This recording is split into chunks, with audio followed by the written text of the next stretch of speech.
This is a 4-part live pertaining to breaking news. And we're going to get right into it. Cassie has given a statement pertaining to the video that was released to the public pertaining to her physical assault by Sean Puffy Combs many years ago. We're going to dive right into that information. Good morning, America is the source. Thank you for joining me. Combs, a former model, has filed suit accusing the hip-hop mogul of drugging and sexually assaulting her in 2003. It's the 6th lawsuit alleging abuse by Combs. Jude Jane here with the details. Good morning, Jude. Hey, good morning, George. In the newly filed lawsuit, the former model says she initially blamed herself and sank into years of anxiety, depression, addiction, even self-harm. And when she saw the new evidence of alleged abuse against Combs, she says she felt a moral obligation to come forward. This morning, Cassie speaking up for the first time following the release of that shocking video exclusively obtained by CNN, showing her then-boyfriend Sean Diddy Combs attacking his then-girlfriend Cassie Ventura. In an Instagram post, Cassie writes, "Domestic violence is the issue. It broke me down to someone I never thought I would become. With a lot of hard work, I am better today, but I will always be recovering from the past." This comes as Combs faces yet another civil lawsuit, his 6th, alleging that in 2003, the hip-hop mogul drugged and sexually assaulted former model Christy McKinney. McKinney, the winner of MTV's Model Mission, was 22 when she claimed she was drugged and sexually assaulted by Combs after meeting him at a 2003 Fashion Week event in New York City. In her lawsuit, McKinney says later that night at Combs' recording studio, she was pressured to consume alcohol and marijuana, including a joint she claims was laced, and became very intoxicated. McKinney says the rapper then forced her to perform a sex act, adding afterwards she passed out in his studio before she awakened in shock to find herself in a taxicab. This photo of McKinney supposedly taken on the night of the alleged incident. ABC News has reached out to Combs but hasn't heard back. The lawsuit comes on the heels of the release of shocking video exclusively obtained by CNN, the fallout forcing this subsequent apology from Combs. I hit rock bottom. I make no excuses. My behavior on that video is inexcusable.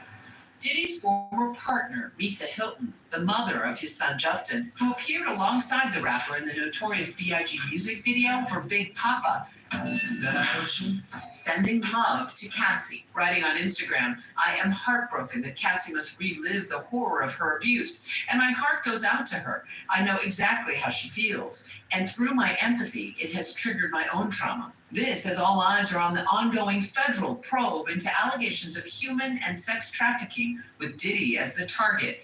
He has denied any wrongdoing. Mounting lawsuits against Sean Combs just creates more and more civil liability, more money that he might have to pay out if he loses. But knowing that there is a federal investigation against Sean Combs involving human trafficking and other sexual assault allegations, this just adds more fuel to the fire for that investigation. Now, we should note that even though the criminal statute of limitations has passed, New York's Gender-Motivated Violence Protection Act, it's a mouthful, allows accusers to file civil lawsuits during a limited window, which expires in 2025. Now, we know this 6th lawsuit against Sean Combs is certainly adding to his legal woes. Guys? It certainly is. All right there, Juju. Thank you. All right, so the 6th lawsuit. Let's chop up a little bit of that information before we get into Cassie's statement. Another female, Caucasian female, has brought forward an allegation lawsuit against Sean dating back to 2003, an alleged sexual assault of inviting, they met somewhere, I don't know if this was a restaurant or a venue, and then he invited her back to the studio, and allegedly she partook in alcohol and, marijuana. She believes the marijuana was laced. She wakes up in a cab going home. So now we have to ask ourselves, how did they know, one, who put her in a cab? Were there any other people involved in any sexual improprieties against her while she was blacked out? Any eyewitnesses? Any filming of the incident? Did she ever try to reach back out to Sean afterwards? Did she go to the hospital? Did she file a formal complaint to the police department? What did she do formally?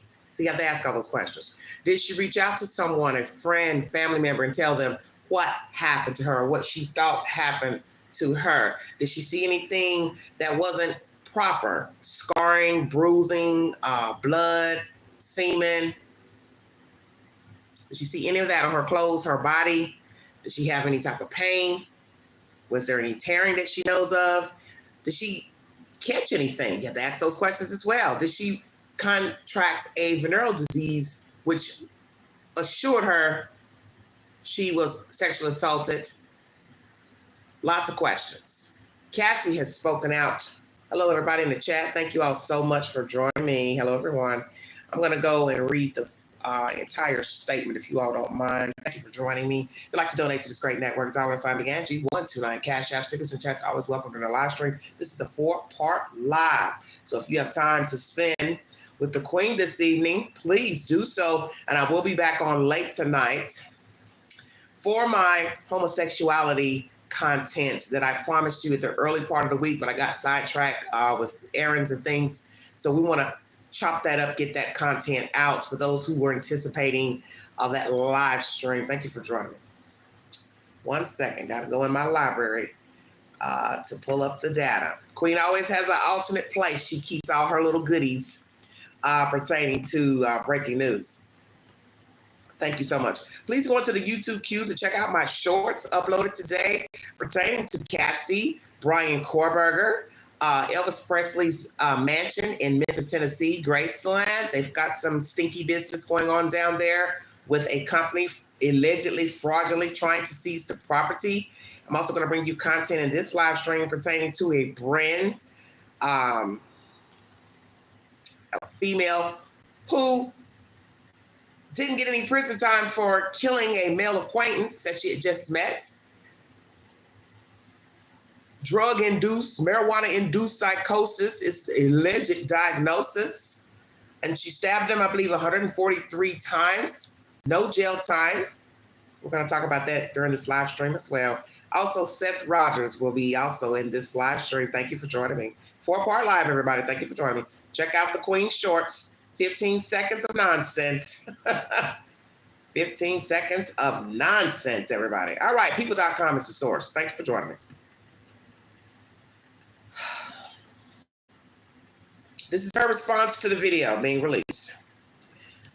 Cassie Ventura, Cassie Ventura, speaking out for the first time following the release of the 2016 video that showed her being physically abused by Sean Diddy Combs. I almost said 2018, but earlier, glad I didn't. 2016.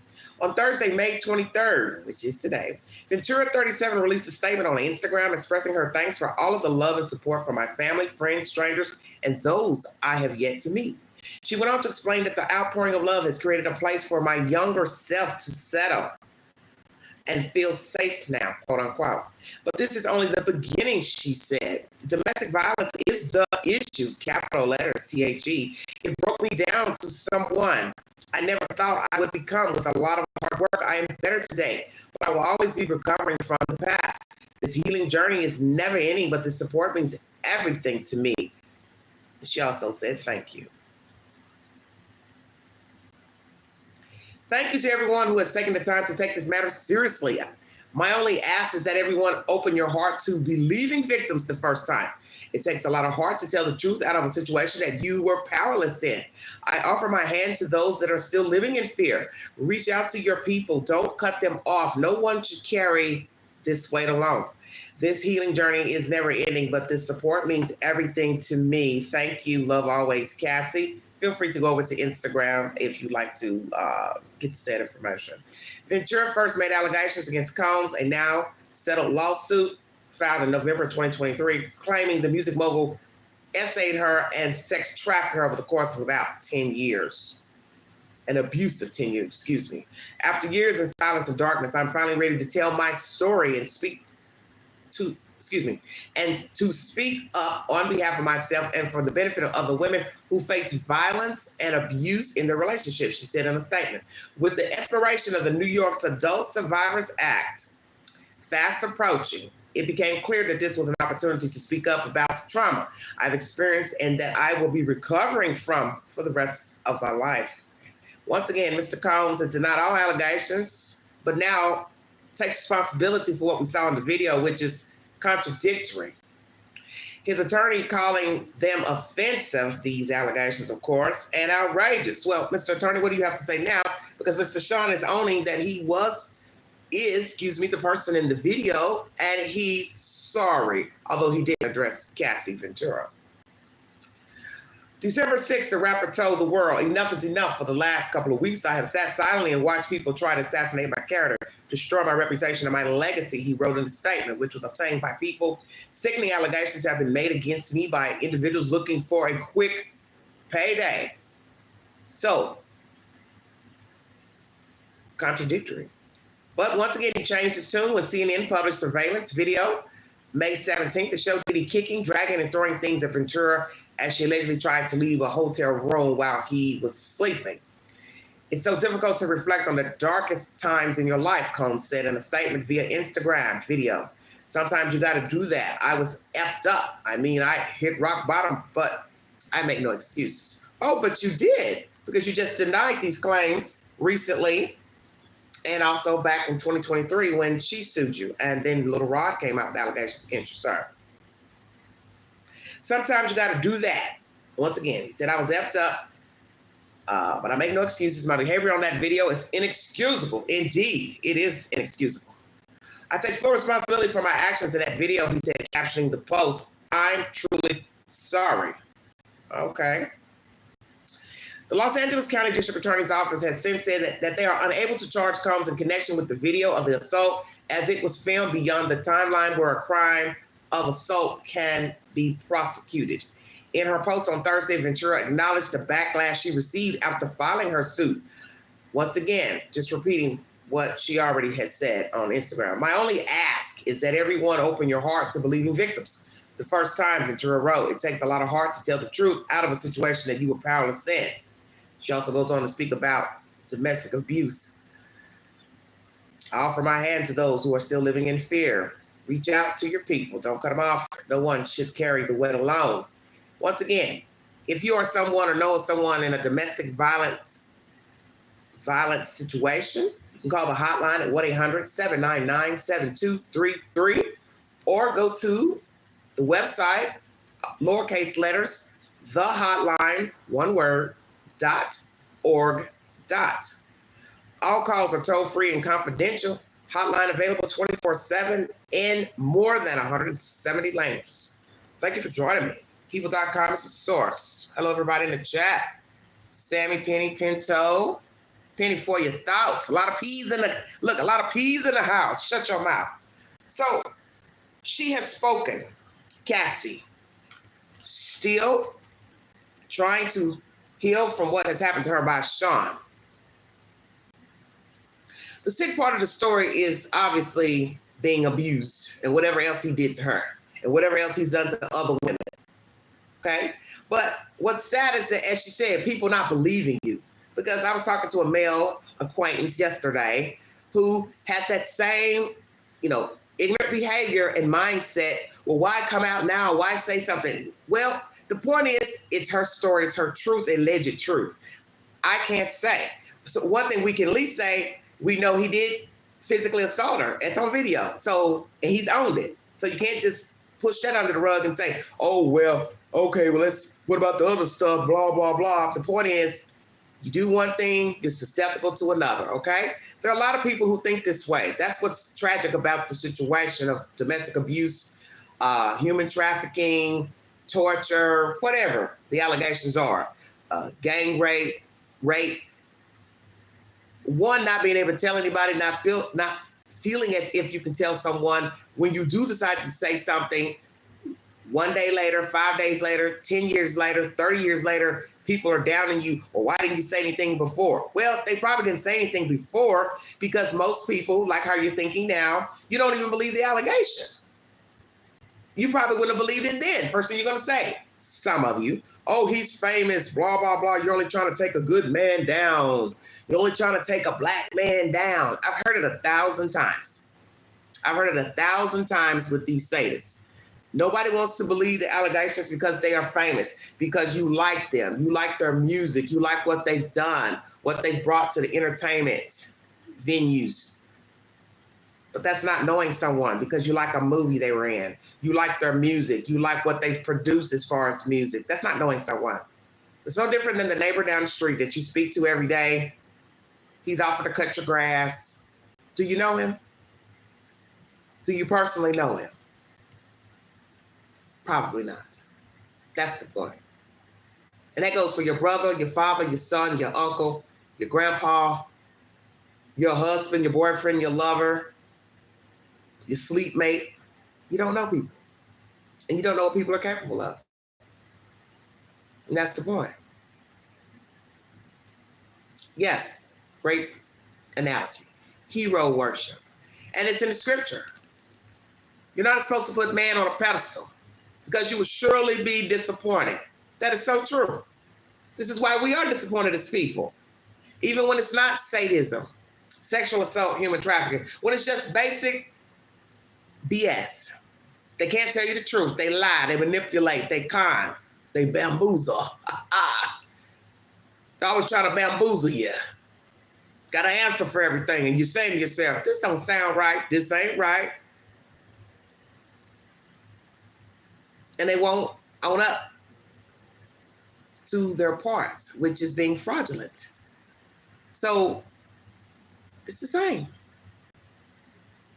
Because people do what they want. Whether they're wealthy, well off, famous, people lie, people manipulate, people con, people commit atrocious crimes. It's the bottom line.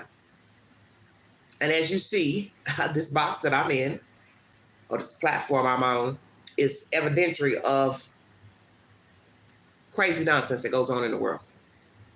You don't know people. People.com is the source, everyone. So now, those of you who are still rallying behind Sean, P. Diddy, R. Kelly, Weinstein, Bill Cosby, Cuba Gooding Jr., whoever the lucky fellow will be of the hour who gets allegations against him, with a whole bunch of he said, she said. Do you know that person? To personally say he did not do that or she did not do that. As I always say, bring a receipt. And you're right. It's his word against her word, or however it goes. True. But when you start getting one allegation after the other, come on. Now I understand you can't be lied on. You can become public enemy number one. They got it out for you.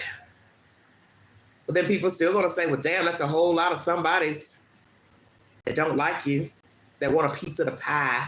And we know money is a motivator, because as you hear this situation with her talking about the Survivors Act, she decided to come forward. So what I'd like to ask Cassie is, who told you about the Survivors Act? Did you hear about it on your own, or somebody was talking about it to you? You saw it in a commercial? Who gave you, and what gave you the incentive? You're saying that once you heard of the act, it was expiring soon, you decided to come forward. And some might question that as a money grab, not to debunk what he did to you, but just to say, you did go a long time. Why didn't you come forward before? You had ample enough time to sue him, 10-year span of dealing with him on and off. You had ample enough time to sue Mr. Sean. Then some people are asking about the video. Did you have access to the video when you filed the lawsuit? I don't know, just asking. But what was the real incentive? Money or the truth to get out about Sean's behavior? Or both? Because some are going to say, well, you put it here in this commentary about the Survivors Act. So let's just say there was no Survivors Act expiring, no Survivors Act at all. Would you have ever came forward, Cassie Ventura, to tell the world what Sean did to you? Would you have also sued Sean Combs? What I find interesting is the obvious. He paid you day one. He didn't let 48 hours, 1 week go by. So take my polls pertaining to this question, and my short as well in the YouTube queue. Is it fair for Sean to have paid Cassie, but not pay the other women and man who are suing him? Stay woke. Because we do know that one allegation by her is truthful, which is he's a beater. He's an abuser physically. Okay? So that's one allegation against him that has been proven. Now you got to ask about the other sadism with other partners, forcing her to do acts with other partners. You also hear this white lady who's an ex-model saying he forced her to perform oral sex. What do you believe? Is this another money grab by someone? Or did happen and she just decided, yeah, I'm going to get my piece of the pie too? You're entitled to your opinion. Thank you for joining me. Bryan Kohberger. Oh, this nasty beast out of Idaho. Let's get down to that nasty business. Thank you for joining me. Wow, what a hot mess we have here. Annie Taylor, the queen, wants to talk to you for just a second. You're a nasty little lawyer, making all this money to represent this thing, but that's his right, his constitutional right to be represented by counsel of his choice or by the state, because he can't afford an attorney. But what we're curious about is this nonsense and this prolonging the case. These parents, relatives, friends, the community want justice for these children, and you're holding them up with all this stargazing nonsense. And how did they extract the DNA to say that's his DNA on the knife sheath? He was over here 28 miles out to sea. So now we got to ask about the phone pings. If you were to stand out there at this certain park where he allegedly was, will it also hit the same tower in Idaho? Who the hell knows?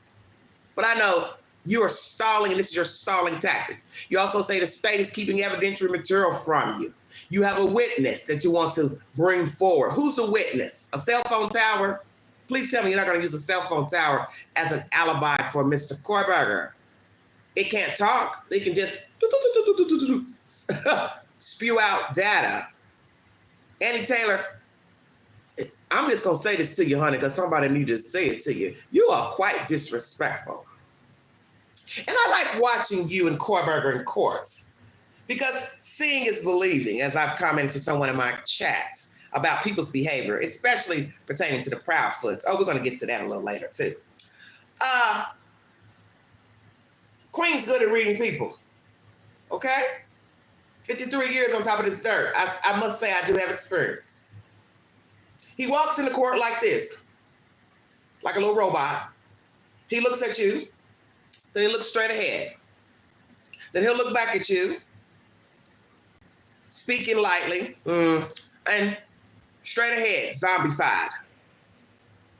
What you need to tell yourself is that the same thing you're sitting next to, doing your job by the state, of course,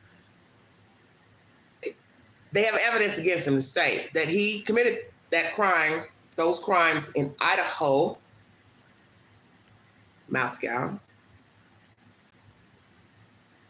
A killer, Annie Taylor. You're sitting beside a killer. And you should be getting some weird vibes from your clients. Because even the most heinous of a serial killer, mass shooter, I would think at some point would be a little more, what's the word I want to use? Civil, talkative to their attorney. Even rapists talk to their attorneys, laugh, share a joke, a smile. Did you not notice that with O.J. Simpson? Some of us believe he didn't do it. Some of us believe he did do it. Some of us came around and said, yeah, I think he did it. Just giving you a for instance. Mass shooters, serial killers, rapists, sadists, gang members, whatever. Person killed their wife, their daughter, their kid. They end up talking to their attorneys, sharing a smile or a joke. But you two, alongside your other attorneys, female, there's nothing. There is nothing there, Annie. He sits stoically in his chair. I never see you reach over and pat him on the shoulder. It's going to be okay. We got this. You never see you leaning in, trying to chime in with him. He's not leaning in, chiming to you because he's empty heifer. And I know you are shaky sitting next to him because let's be truthful, Annie. You are a blonde white woman, and he killed some blonde-haired white women and a dark-haired white woman. And if Kohberger was to see you in an alley, you saw him first, however, I don't think it would turn out in your favor. Let me say this. He doesn't like women. That's why he can't even look at you and you're representing him. So when you meet with him alone, what is it like? Is he talking and we just can't see it because it's private? Help the queen understand. Enlighten me a little bit. When you meet with Kohberger alone in the jail, does he actually hold a conversation with you? Does he ask questions? Does he appear to be a know-it-all, as we've heard from other people from the school who took his courses? Is he bitchy? Does he talk over you? Does he give you instructions, Annie Taylor? Because in court, Kohberger looks like he wants to chew you up. Wants to do some things that's ungodly, like what he did to those children. That was ungodly. Oh yeah, demeanor is everything. He walks in, he's got a little shift movement when he walks in, just like this. You know, robotic. He's very robotic. So his walk is robotic. His demeanor, the way he sits in the chair is robotic. He only turns when need to turn to you. And then back towards the front to judge, not looking anywhere else. He's stoic. That tells you a lot about who Kohberger is. You should count yourself lucky, Ms. Taylor. Because as I said, I don't think you'd want to run into Kohberger out here in the street with him being free. News Nation is the source, everybody, of this next content pertaining to Bryan C. Kohberger and the state and the defense's legal wranglings pertaining to evidence, phone pings. He was over here, over there, stargazing.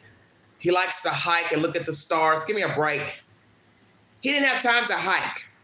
He liked going over to Moscow stalking young people. That's what he was doing, if you consider that hiking. And as far as that place you say he was, where the phones are pinging, what, in Washington State or wherever? That's probably him dumping evidence such as the knife, clothes, shoes, because we have not heard where those things have come from, that those things have been discovered, excuse me. So where's the knife, his clothes he wore? He had to be bloody. How did he get in his car without getting blood in his car? So many questions you can ask pertaining to that fateful morning. Also his car being seen, and also you're saying that the state has altered the audio pertaining to his car being seen. What do you mean by that? I'm confused. Help us understand what's going on here. So the focus of two closed-door hearings this month at the murder trial against accused killer Bryan Kohberger and whether it's being withheld. The evidence reportedly includes specific information used by police to arrest Kohberger, cell phone tower data, and video and audio recordings of a white sedan near the crime scene in Moscow, Idaho. Kohberger, as you know, is charged with the murder of college students Ethan Chapin, Madison Logan, Xander Kernodle, and Kaylee Gonzalez in a home near the University of Idaho back in November 2020. Senior national correspondent Bryan Inton has been following this case from the very beginning. He is back there live in Moscow. So, Bryan, what exactly is the defense accusing the prosecution of doing? Yeah, well, Nicole, the defense for quite some time has been in the case, so that is not new. But what's interesting, and the reason we're here in Idaho, is this hearing this afternoon in the courthouse behind me. There's going to be a witness, which we haven't seen happen very many times. They're not saying exactly who the witness is when they have the hearing, but I'm hearing it's likely going to. Who is the witness? An actual person that has something good to say about Kohberger, or is it going to be a detective who's bringing forward information pertaining to the case? Or are they going to drag in a cell tower? That's probably going to be kind of difficult. Considering cell towers are very, very huge, it won't fit into the courts. Just saying.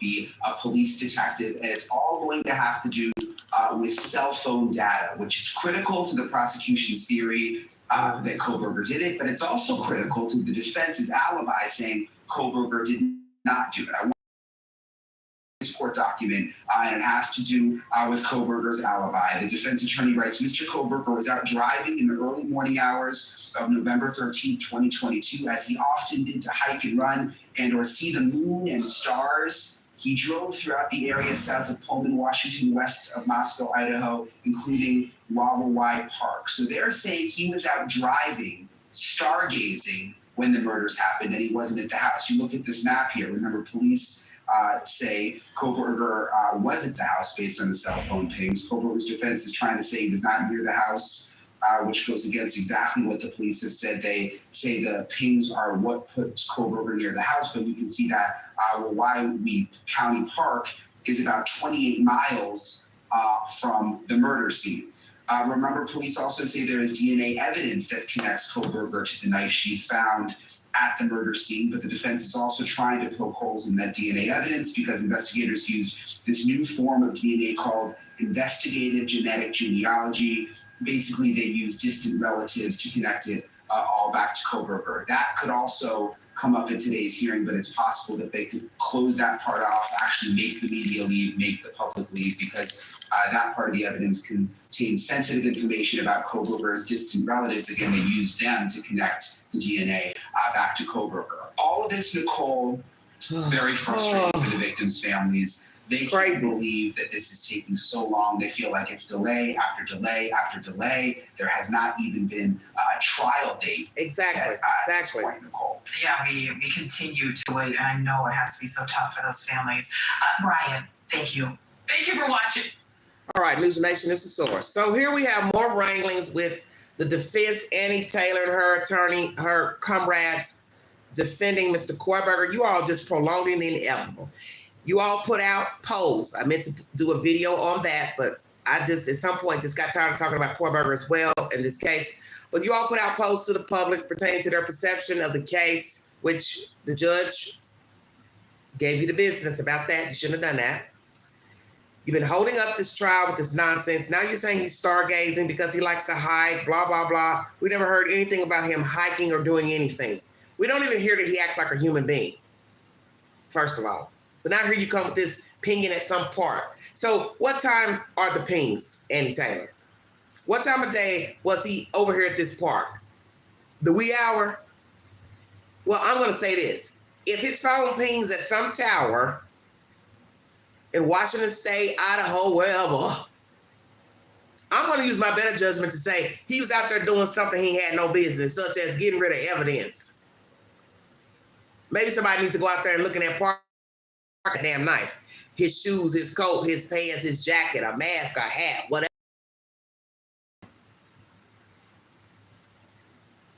Audio about the car. What's that all about? You say the state gave you altered audio pertaining to his car being seen in the area. Don't know what that's all about. Sharing of phone tower data, such as Moscow is 15 minutes from where he lived, which is in Washington State. So is it possible that your phone could ping off of both places depending on where you're driving? You understand what I'm saying? So what's the distance in pinging from one state to the other? That's going to be questioned, I'm sure, in court, because that was mentioned a while ago. Genealogy.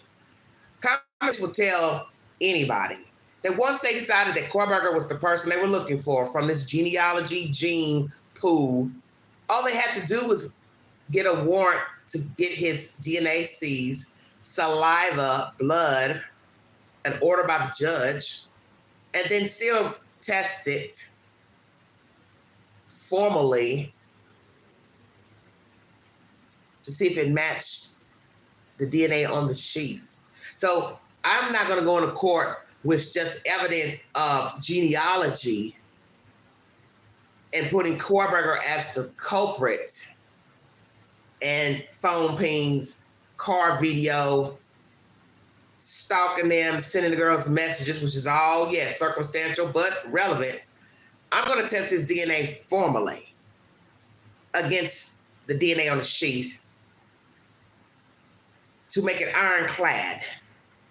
We have ran tests from his saliva, his blood, and it matches formally the DNA on the damn sheath.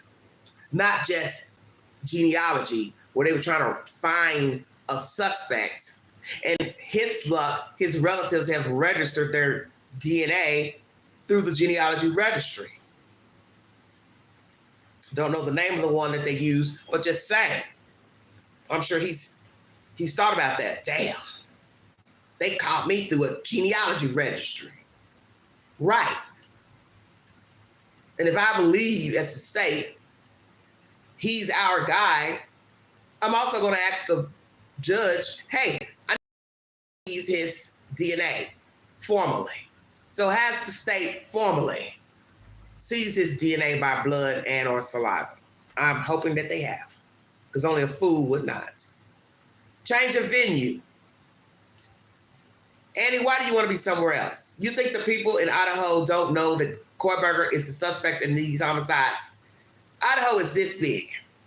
Where do you think you're going to go where somebody has not heard of this case? You're saying, well, let's go over here to Bubbaville, where there's more people living. So you want us to believe that you take it an hour or two up the highway to a bigger demographic, and those people have never heard of Kohberger? Those people don't already have an opinion formed that he's the possible killer? You think you're going to take it to a whole nother jurisdiction, township, and those people there, they got blinders on, they got earmuffs on, and they've never heard of Bryan Kohberger or the Idaho 4 and haven't formed an opinion pertaining to the case. Jesus Christ, Annie, where are you from? The fact that they had to go get you from Timbuktu to come represent Kohberger because this is a potential death penalty case should tell you people in Idaho have heard of this case. Damn. Hell's wrong with you? News Nation is the source of that information. Let's get this case on the docket. Okay? Enough, Annie. Just enough. You and Kohberger, I've had enough of you too. Just this $2 clown show you're enacting out in court on behalf of this client. You should know, like I said, if that MF ever got outside them handcuffs and shackles, you would be tar. Because one, he does not like women. And I'm sure he was sick to death, as I said before. When he saw you sitting in the courtroom as his representative, or he got to see you formally, he was sick to death. One, a woman, a white woman with blonde hair. Oh, I know he wanted to flip his damn lid. I know damn well the judge ain't gave me no white woman representing me, and I don't like women, but that was karma. He's unalived 3 women and a man to only go to court to be represented by a white woman with blonde hair. I thought I was going to scream.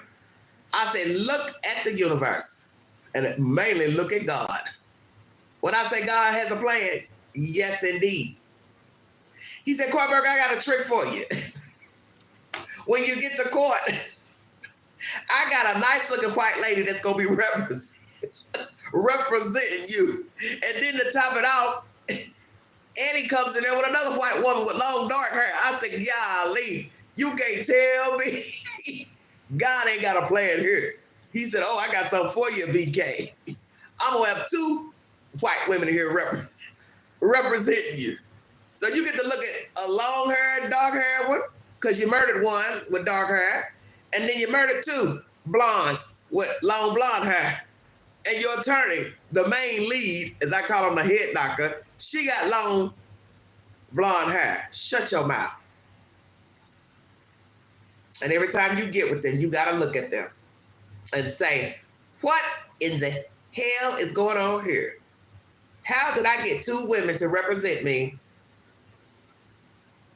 in this trial? 2 women, long dark hair and one with blonde hair. You can't make this up. Seth's Rogers, everybody. He wants the FBI to take the lead in searching for his son and investigating his son. How's that going to fare?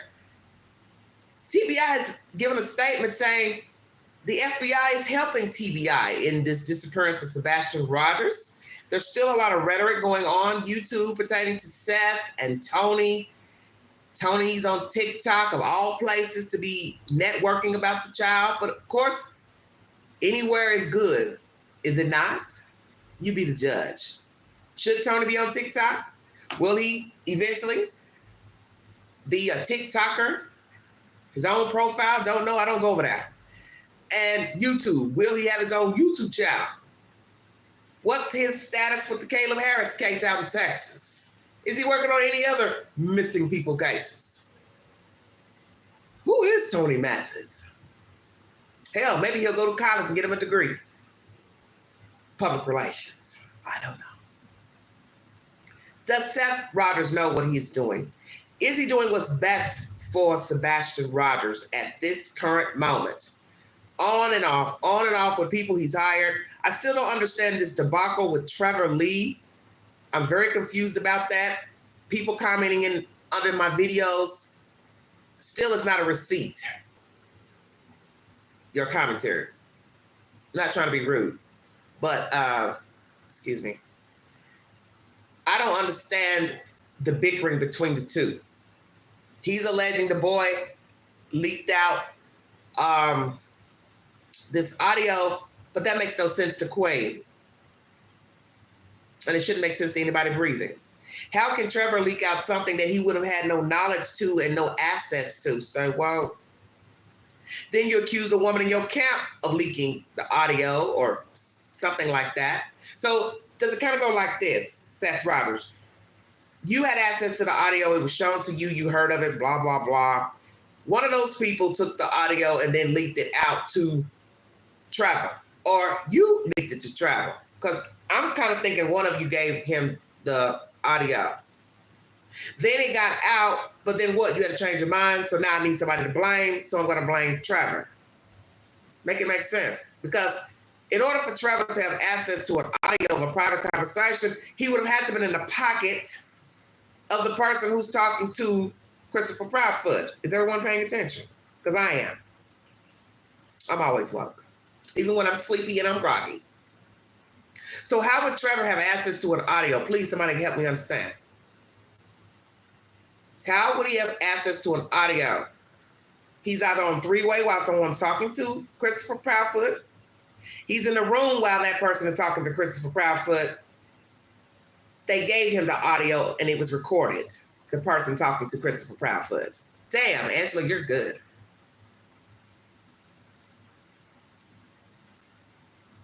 Any ideas, Seth?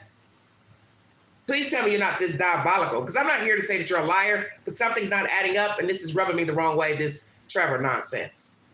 Did you give Trevor the audio, sir? Did someone in your camp give Trevor the audio? Trevor, are you lying and acting and playing dumb as if you didn't leak it to somebody? Because I first saw it or heard it on the lab. So the lab guy said he had it for a couple of days. So somebody was passing this shit around. So everybody needs to stop acting coy as if the audio just poof, just jumped up and landed in somebody's inbox. I didn't hear the audio, and I live all the way in Tennessee. Shut your mouth. I live in Tennessee. And nobody messaged me to say, here, Quinn, you want to hear this? Right, because I don't fool with none of them folks. So I'm going to use deduction. Whoever was talking to Christopher Proudfoot leaked the damn audio. Or they gave the copy to Seth, or gave the copy to somebody else. And they leaked it. And now Seth is pointing fingers at this one and this one, which makes no sense to me. Because I want to know, how are you going to rally for your child, say you're concerned for your child, implicate the mother as neglectful, then take it back, want an olive branch, blah, blah, blah, go back and forth with this person, that person, want them to work with you, they don't want to work with you. What are you just going to accept? They have removed themselves from the equation, Mr. Rogers. Let me play this content, then we can chop up this nonsense.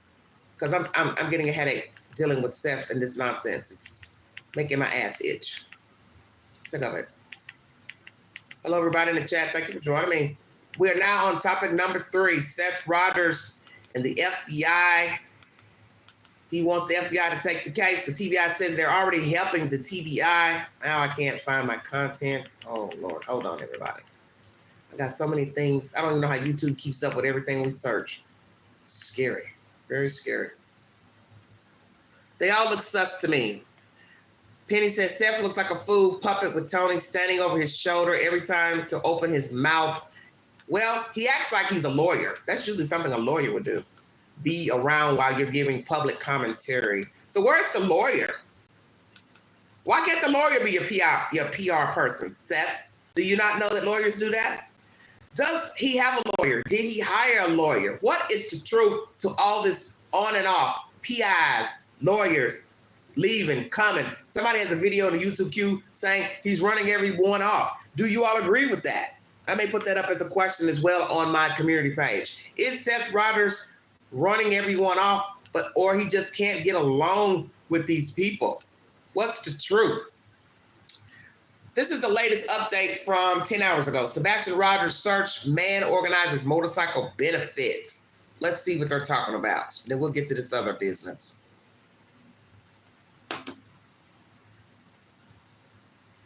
Some people do have negative things to say about Seth. Some people are saying, don't talk about him.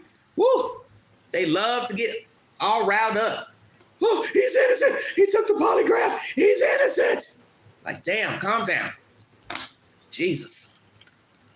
I don't know these people from a can of paint. I don't know what they got going on. I just know something's got to stop. That's all I'm saying. Something's got to stop. The Proudfoot's talking, whatever, all this got to stop. We are not losing hope of finding a 15-year-old with special needs who's been missing in Tennessee for nearly 3 months now. Sebastian Rogers, shown here, has autism. He was last seen at his mother and stepfather's home back in February. Search crews have been out ever since. Sebastian's father, Seth Rogers, says he wants the FBI to take over the investigation, saying the lead agency, Sumner County Sheriff's Office, does not have a sense of urgency. Now, a man who also happens to have an autistic son. He felt compelled to help raise awareness about Sebastian's case. Chris Hewlett organizing a motorcycle ride in honor of Sebastian. And Chris is with me right now. Thank you so much for being here. It looks like you're on your way to work. Is that right?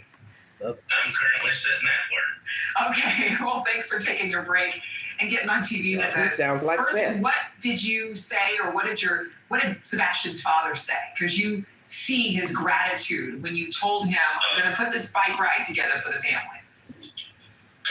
So I had asked him, I was like, hey man, I want to try and put a ride together, raise awareness. And he had asked me, he said, yeah, I would like that. He's like, I'd like people to come search. I was like, well, let me say this. I think we should raise a lot of awareness and get Sebastian's name out there to a lot of people. Sorry about that, everybody. So that's really what I did.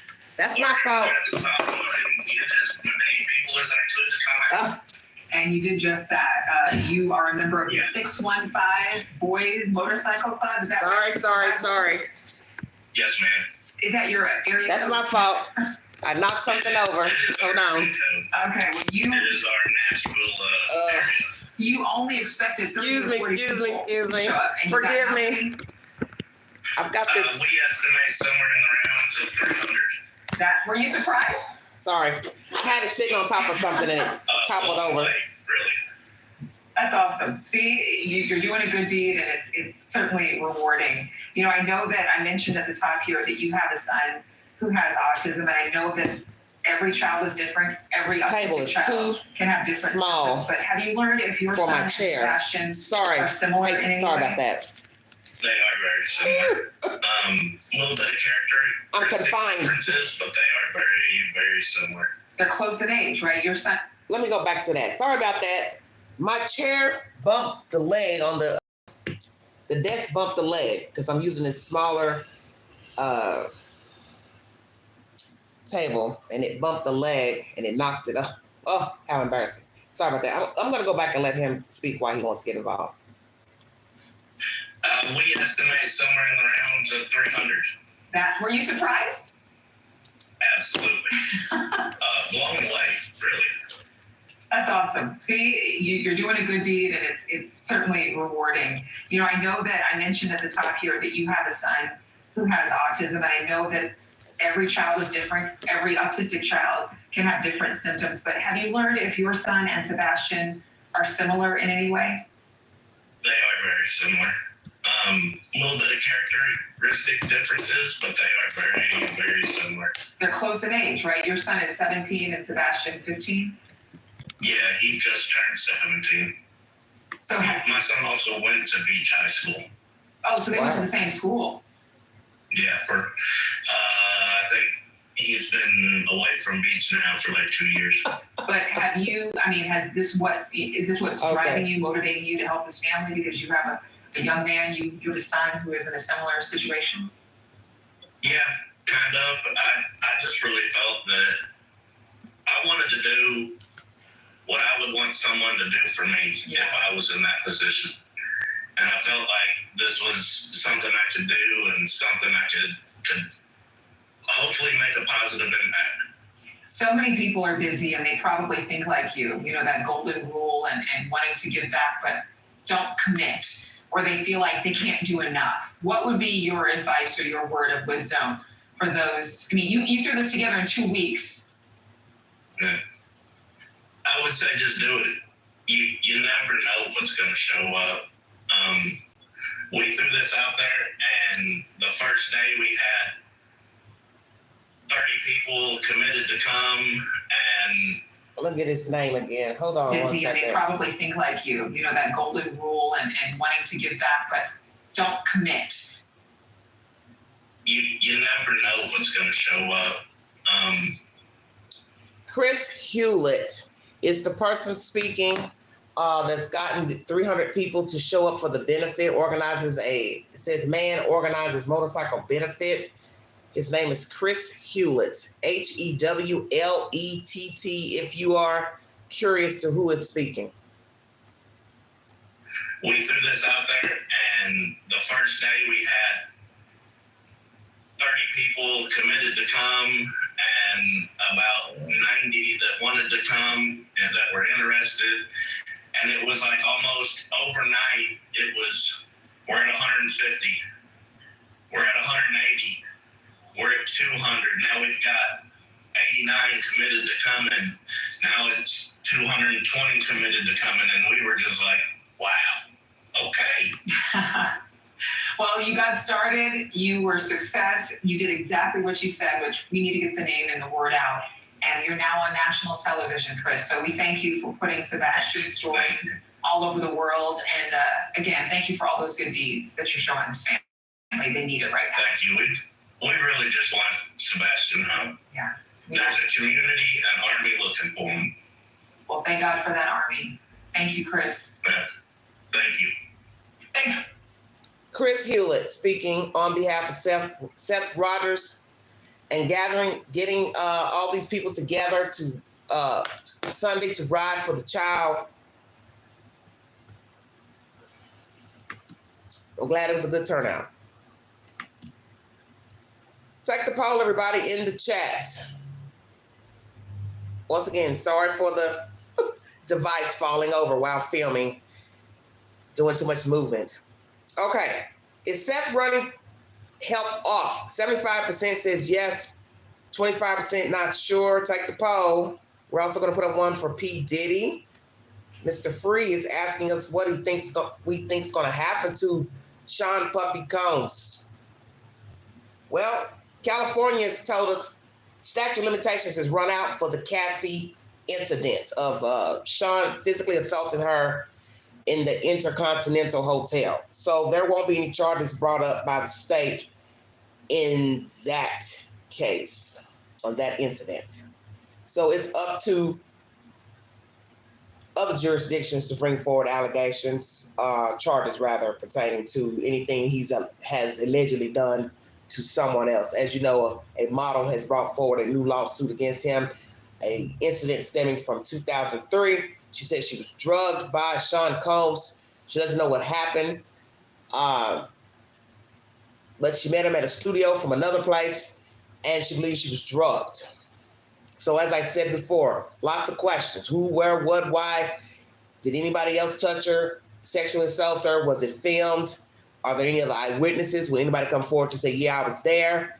But then you're being implicating yourself because then you're saying you watched somebody be sexually assaulted and or participating and you didn't do a damn thing. How did she get in the cab?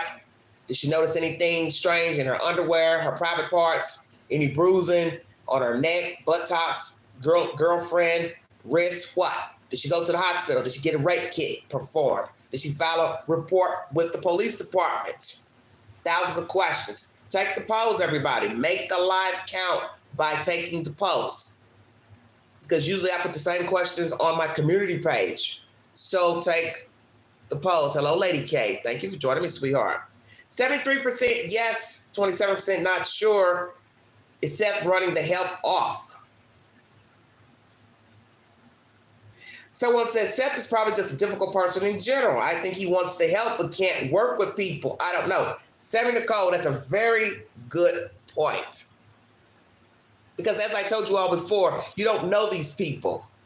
You're seeing things that maybe you don't like about them, but we still don't know them. So that's a damn good point. Maybe he is difficult. Maybe he's not really difficult, but in this situation, he's difficult because he's weary, he's leery, he's grieving. He doesn't know what to do, and he's admitted that. I don't know which direction to go in. I know I'm going to make some mistakes along the way. So there he's making himself seem human, and that's what you're supposed to do when you're talking on live platforms such as the news. I know I'm going to make mistakes. I know I don't know what I'm doing, but I need help. And maybe that's what's going on.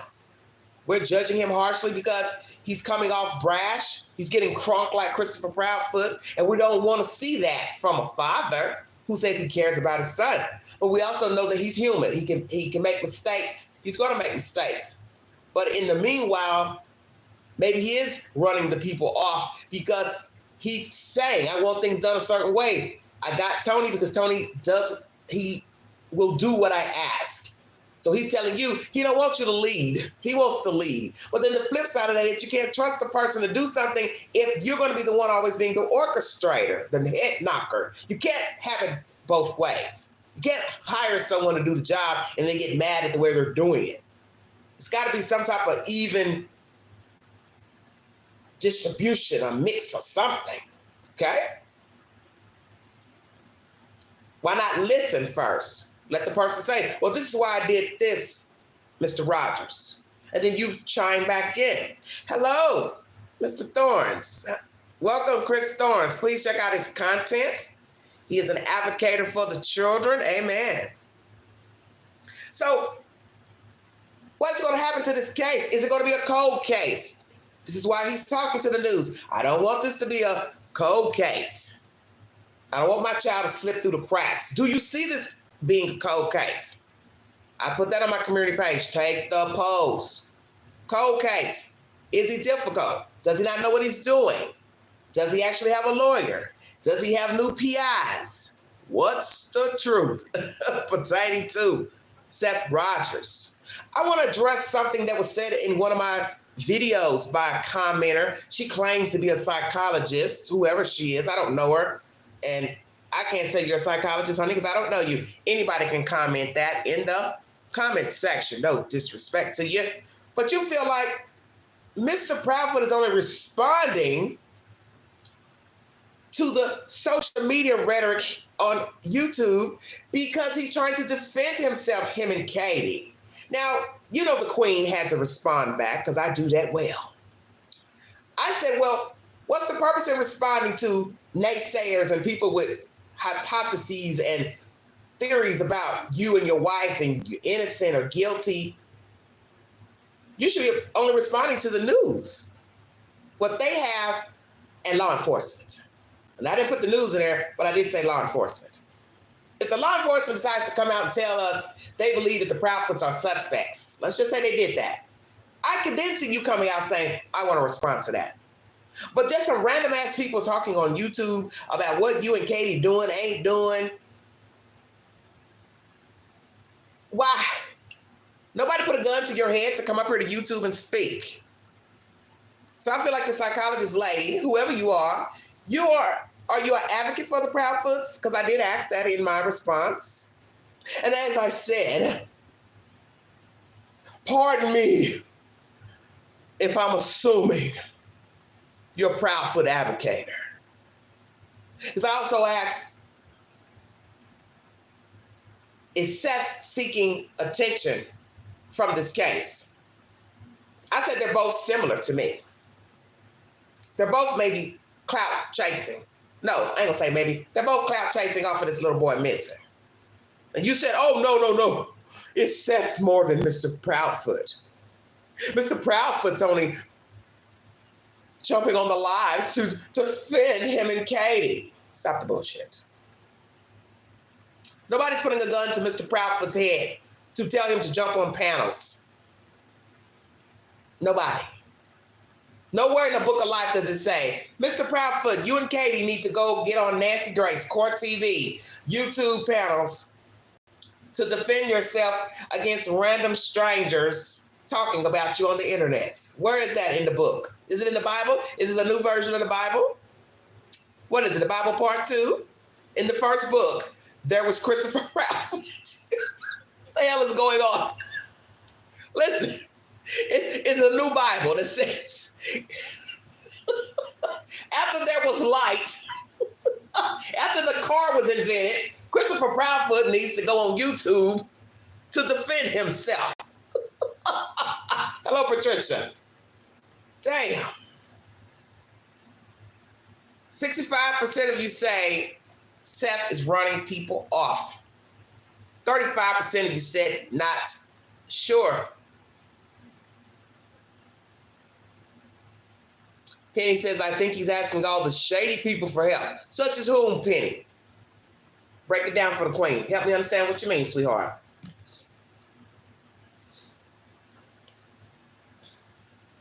What shady people are you speaking of? Are you talking about Tony or random people? Who are you speaking of? Because he says he don't care who helps. He's trying to find his son. So he doesn't care who's helping him.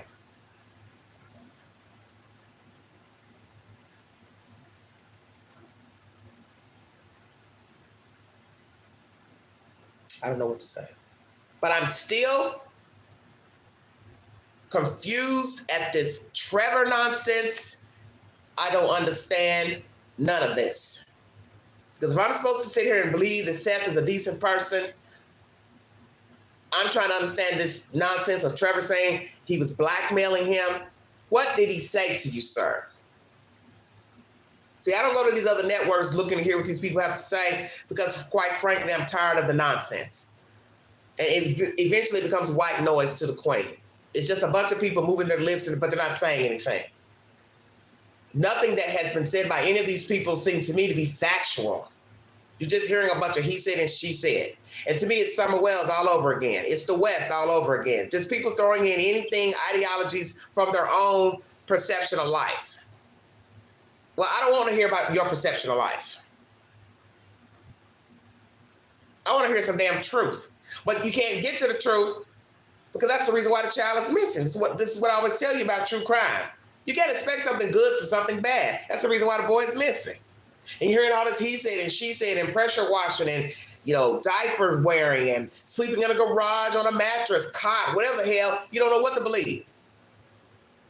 And didn't Chris denounce that? And Christopher Proudfoot, why are you on all these panels?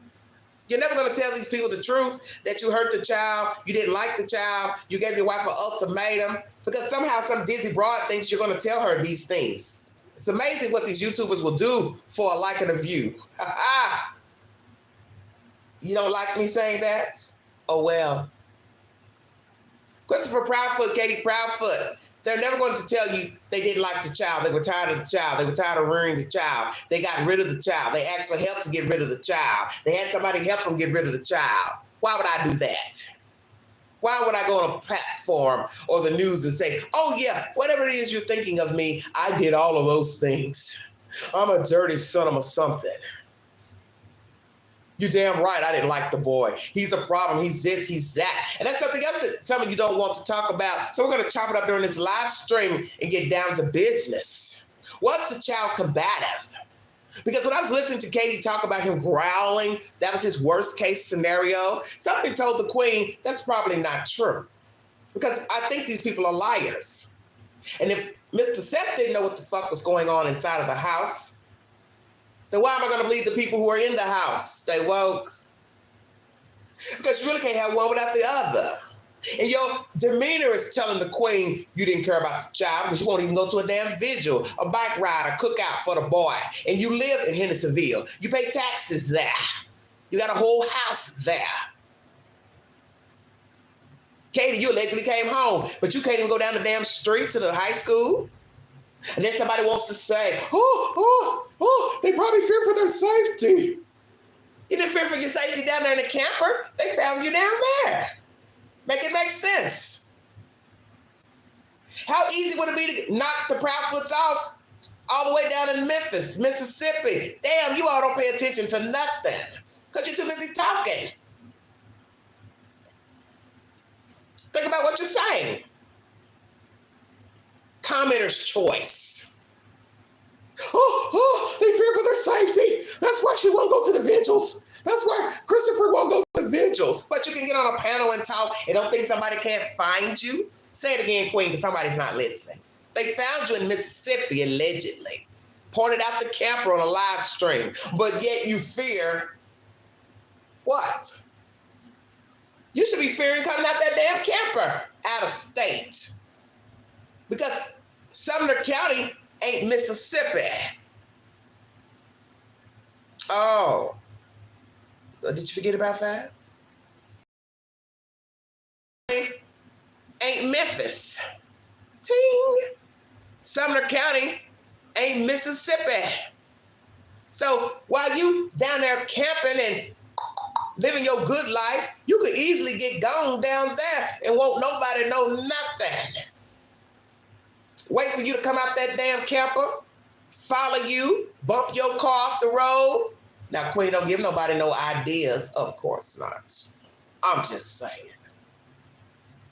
So I don't agree with that comment. They fear for their safety. You can't fear too much. You're up on live streams talking bad about a 15-year-old autistic boy. How much fear could one have? Seems to me, to your nasty commentary about him wearing diapers and him being a problem and his friends not liking him, schoolmates not liking him. Oh, that's right, he didn't have any friends. The kids at the school didn't like him. That sounds like somebody that's talking about a dead person.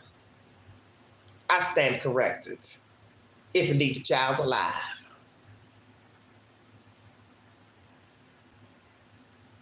Well, Lady K, people run away in all types of weather. And if you fear for your safety, you don't give a damn. You're going to run out the door, climb out the window. Because we don't really know what happened. But so far, evidentiary material says he didn't come out the house. So what you have to ask yourself on that situation, hell, did he make it home? No CCTV footage. Let's go there. Do you believe that Seth's telling you the truth about what law enforcement has said about footage? That he saw footage of him leaving the steakhouse. Is that true? Seth saw footage, number one. Number two, did the child make it home? See, you don't have any proofs to anything. All you have is Seth talking and Mr. Proudfoot talking. Then you all are coming in the chat talking about he ain't seen the child in 6 weeks. Is that true? Where are you getting that from? Let me guess. A live panel starring Christopher Proudfoot and Seth Rogers. What is this, the Seth and Chris show? Where's Katie in all of this? Oh, she's somewhere laid back watching what? Love and Hip Hop? Shut your mouth. Now, Angela, that's not nice. Katie, what you doing? Watching Love and Hip Hop? Honey, I'm watching a Real Housewives of Atlanta girl.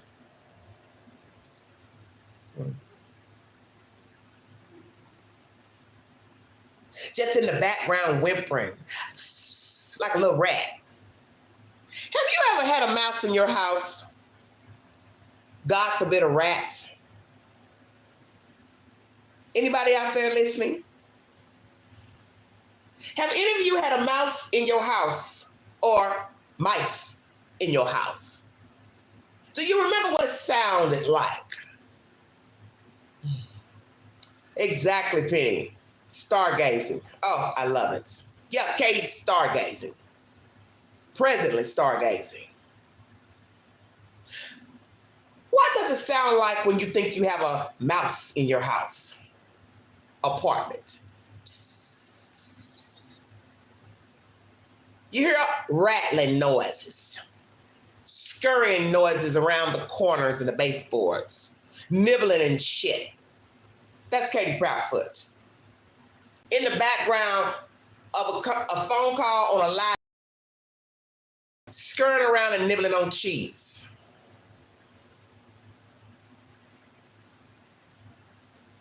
Why? Why are you scurrying around nibbling on cheese in phone audio, Katie Proudfoot? Come on out with the living. It's nice outside. Show yourself. You've been home, what, a week and a half, 2? What have you been doing with yourself? Go back to work? I don't think I'd want you working for me. Hell no. Even though a lot of people work from home, I don't know exactly what you do, don't really care. But hell no, I don't want you working for me. I don't want no props. And of course, we are innocent until proven guilty, but hell to the no. I don't want you working for me. I don't want nobody I think might have killed a kid. I said that. Now, naturally, you have people who are going to rally behind these people. They're good, wholesome Christian Southerners. Hell no, they ain't.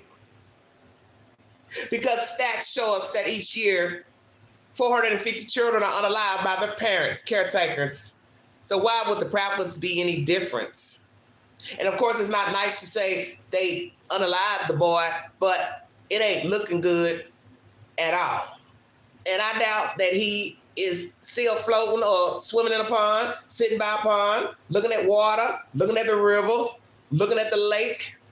I doubt that he's in somebody's basement, attic, crawl space, hidden, human traffic.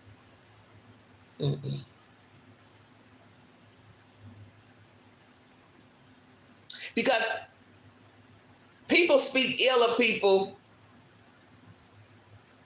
for a reason. Pay attention. Mr. Proudfoot is speaking ill of a child that is not his biological child. The mother is allowing the behavior. Why? Why is she not telling her husband to shut up? Stop going on them panels. You're making us look bad. We're trying to disengage. And you steady going up here, hopping on that broad's channel. Who thinks she's going to get a confession? I don't know what planet she's from. She obviously don't pay attention to YouTube, and she's allegedly been up on YouTube for a while.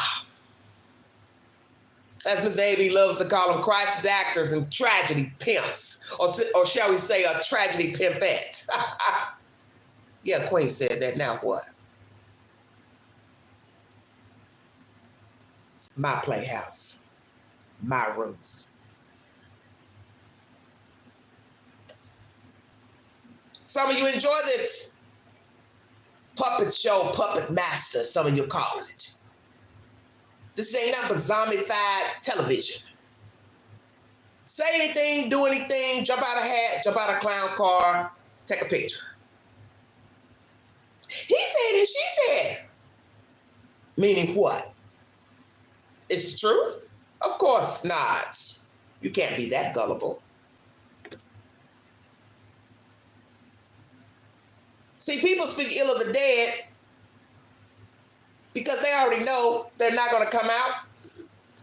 The people can't come defend themselves. Okay? They know they can't defend themselves. And that's what I get from Mr. Proudfoot talking about Sebastian Rogers. A disabled teenager speaking ill of him, and he knows the child can't defend himself because perhaps the child is not alive. So who better to talk bad about but a dead person?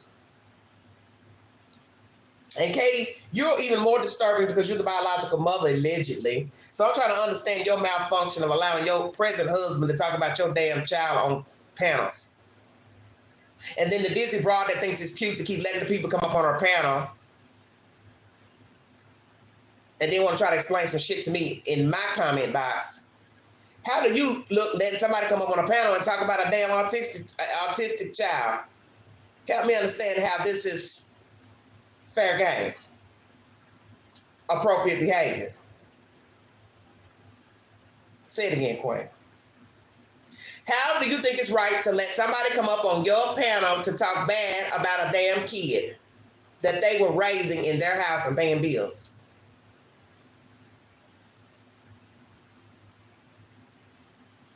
And this is what you're promoting. Any of you. Well, I just want to hear what they have to say. Nothing. They ain't talking about nothing. If you ain't figured that out, that means you just like them. They already proved to you they lie. They did that months ago. So what you confused about? What do you need fucking clarification on? Help me understand. Let's finish this poll. 57% of you say Seth'S is running people off. 4% says no. 39% not sure. Internet poll.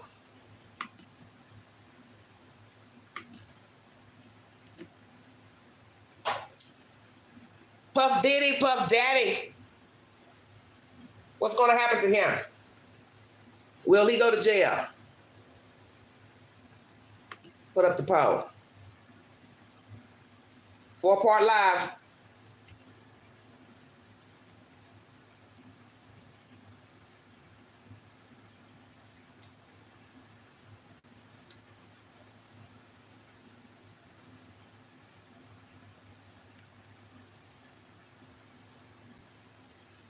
You have 3 options. Yes, no, and not sure.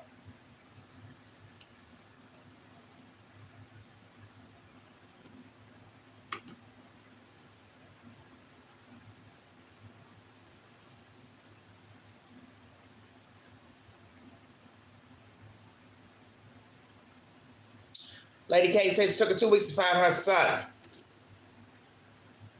Well, that's the difference. You have to go look for him. These people haven't looked, haven't searched, and the only thing they can do in their free time is talk bad about the boy on social media. You do the math. So whoever believes these people are innocent, good luck with that. Because this isn't the behavior of people who are concerned about the welfare of a child, in my opinion. Okay? The Proudfoots.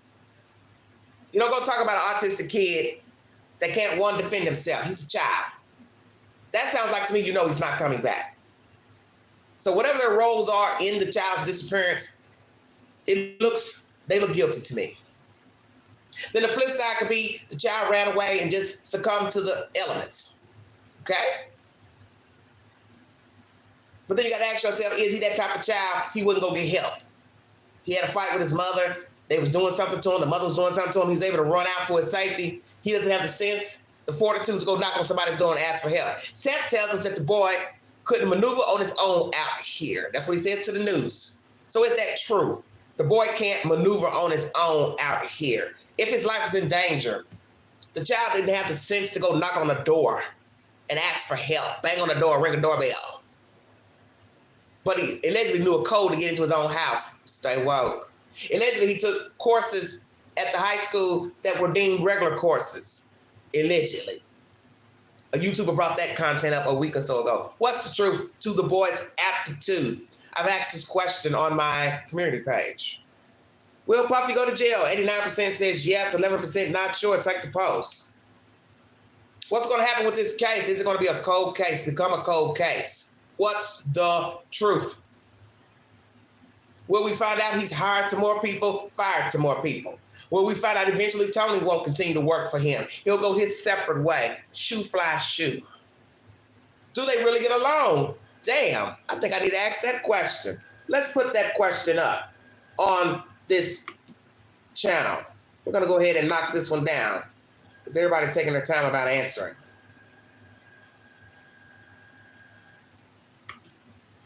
Let's stop beating around the bush with these people. 4-part live.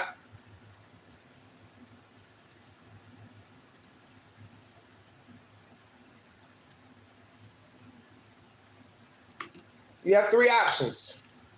Yes, no, and not sure. Take the poll. Does Seth and Tony get along?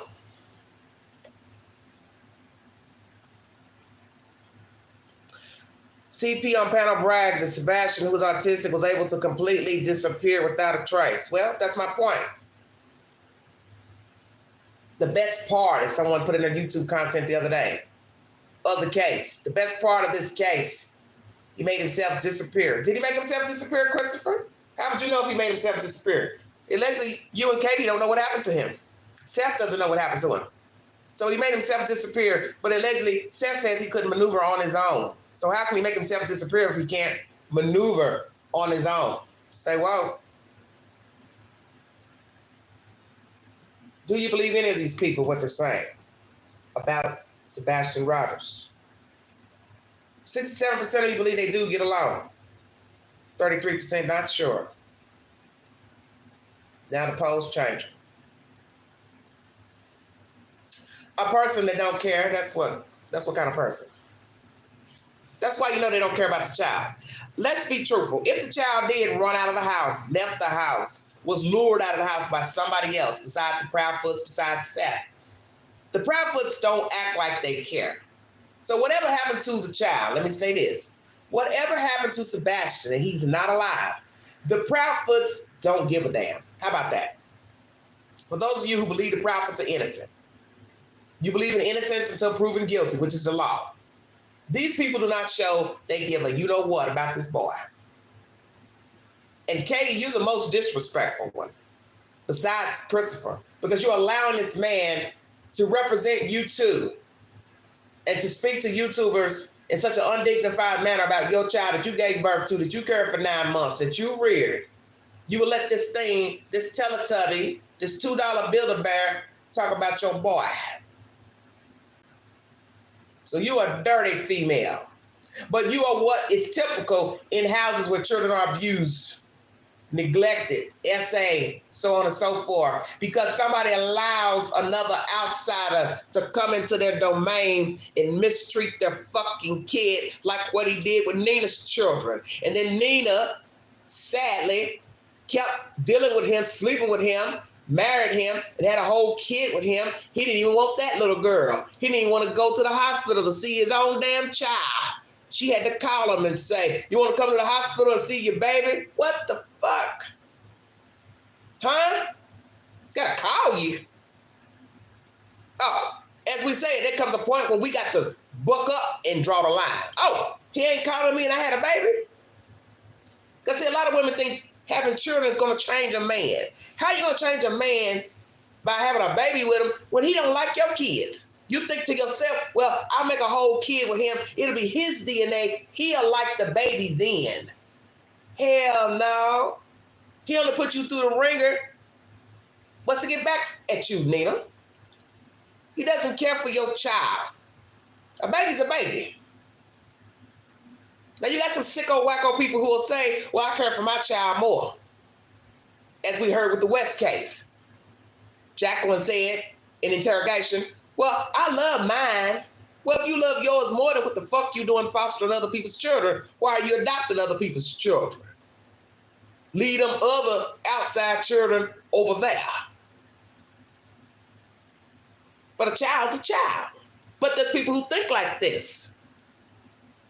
You see, this is what you learn about true crime. You learn what people feel and what they think about themselves, their children, other people's children, mothers, fathers, neighbors. I like her, but I don't like her. I like my own sister, but I don't like my sister-in-law. See where I'm going? She ain't mine. My mama didn't give birth to her. She ain't my daddy's child. I don't care for her. It's the same game here with this baby. Hello, Solo. It's the same thing. Does Seth and Tony get along? 58% says yes. 17% no. 25% are not sure. We're going to end that poll.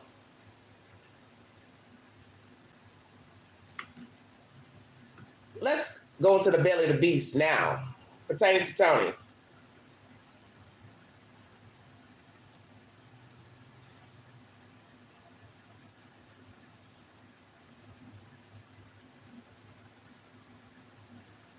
I'll have to try to remember these to put on my regular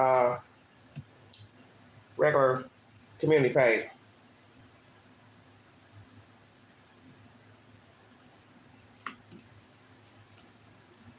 Four-part live. Gotta hurry up and get to my next one because I'm almost hour 30 minutes into this nonsense. Will Tony be fired by Seth's Rogers? What's the truth? We can interchangeably talk about all four subjects during this live stream, so I want to hurry up and get to my next subject pertaining to a dirty case out of California. This is topic number 4. Thank you for joining me. Welcome to the vault. We are now talking about Seth's Rogers and his disposition in this case. He wants the FBI to take on the case of Sebastian Rogers. Bryan Kohberger's defense upholding this trial with nonsense, wanting evidence from the prosecution, basically saying their client was stargazing, wanting phone data and genealogy information from the prosecution. Cassie Ventura has given her commentary pertaining to the video. She's advocating for domestic violence and telling you she's in a better place now, and she wanted to come forward and tell her story while that New York Survivors Act was in motion. It was leaving. She used this to her advantage to tell her story. Was it a ploy to get money and tell her story, or more or less just a ploy to get money? You're entitled to your opinion. WGN News is source number 4. This is going to be a diabolical story. Feel free to chime in. Some of you may not have heard of this story. Some of you may have. I've decided to talk about it on this network. Do you believe the woman unalived her male acquaintance because she was marijuana-induced? Was the marijuana laced? I've not heard that it was. Here's her story. Thank you for joining me. Topic number 4. Emotions or motor feelings, sensory feelings of any kind. 1 second. Bryn Spejcher was convicted of involuntary manslaughter. The violence captured national headlines and fueled true crime podcasts. After she was finished stabbing Chad 108 times. So extreme, it drove some to protest. Justice for Chad! She's a murderer! She's been convicted! She needs to go to prison! Now the woman behind the mugshot is ready to talk. I mean, this is her choice. This is nobody making her do anything. It's like sweating bullets right now. It sucks. Come on, good fight. Good girl, good girl. Bryn Spejcher is home where she grew up in northwest suburban Bloomingdale with 3 brothers and a lot of pets. Oh my God. Yeah, so this is the norm. Bryn was diagnosed at an early age with hearing loss. She's worn hearing aids since she was 4, and she discovered a passion for helping others with the same disability. I knew that was exactly what I wanted to do, is to work in the audiology field. After earning her master's degree from Washington University in St. Louis, Bryn moved to Los Angeles to start her career as an audiologist. Her hearing service dog, Aria, by her side. The two spent much of their free time at a dog park in Thousand Oaks in the spring of 2018. Before work, after work, and I would be there for hours just to let her have fun and get to know people in the dog park area. One of the people Bryn got to know was Chad O'Melia. A few weeks after they met, Chad was dead. Bryn charged with his murder. I had no intention to hurt him. I never would hurt anybody. It was Memorial Day weekend. After a visit to the dog park, Bryn and Chad went back to his apartment where he offered her marijuana in a bong. It was legal. Bryn was an inexperienced user.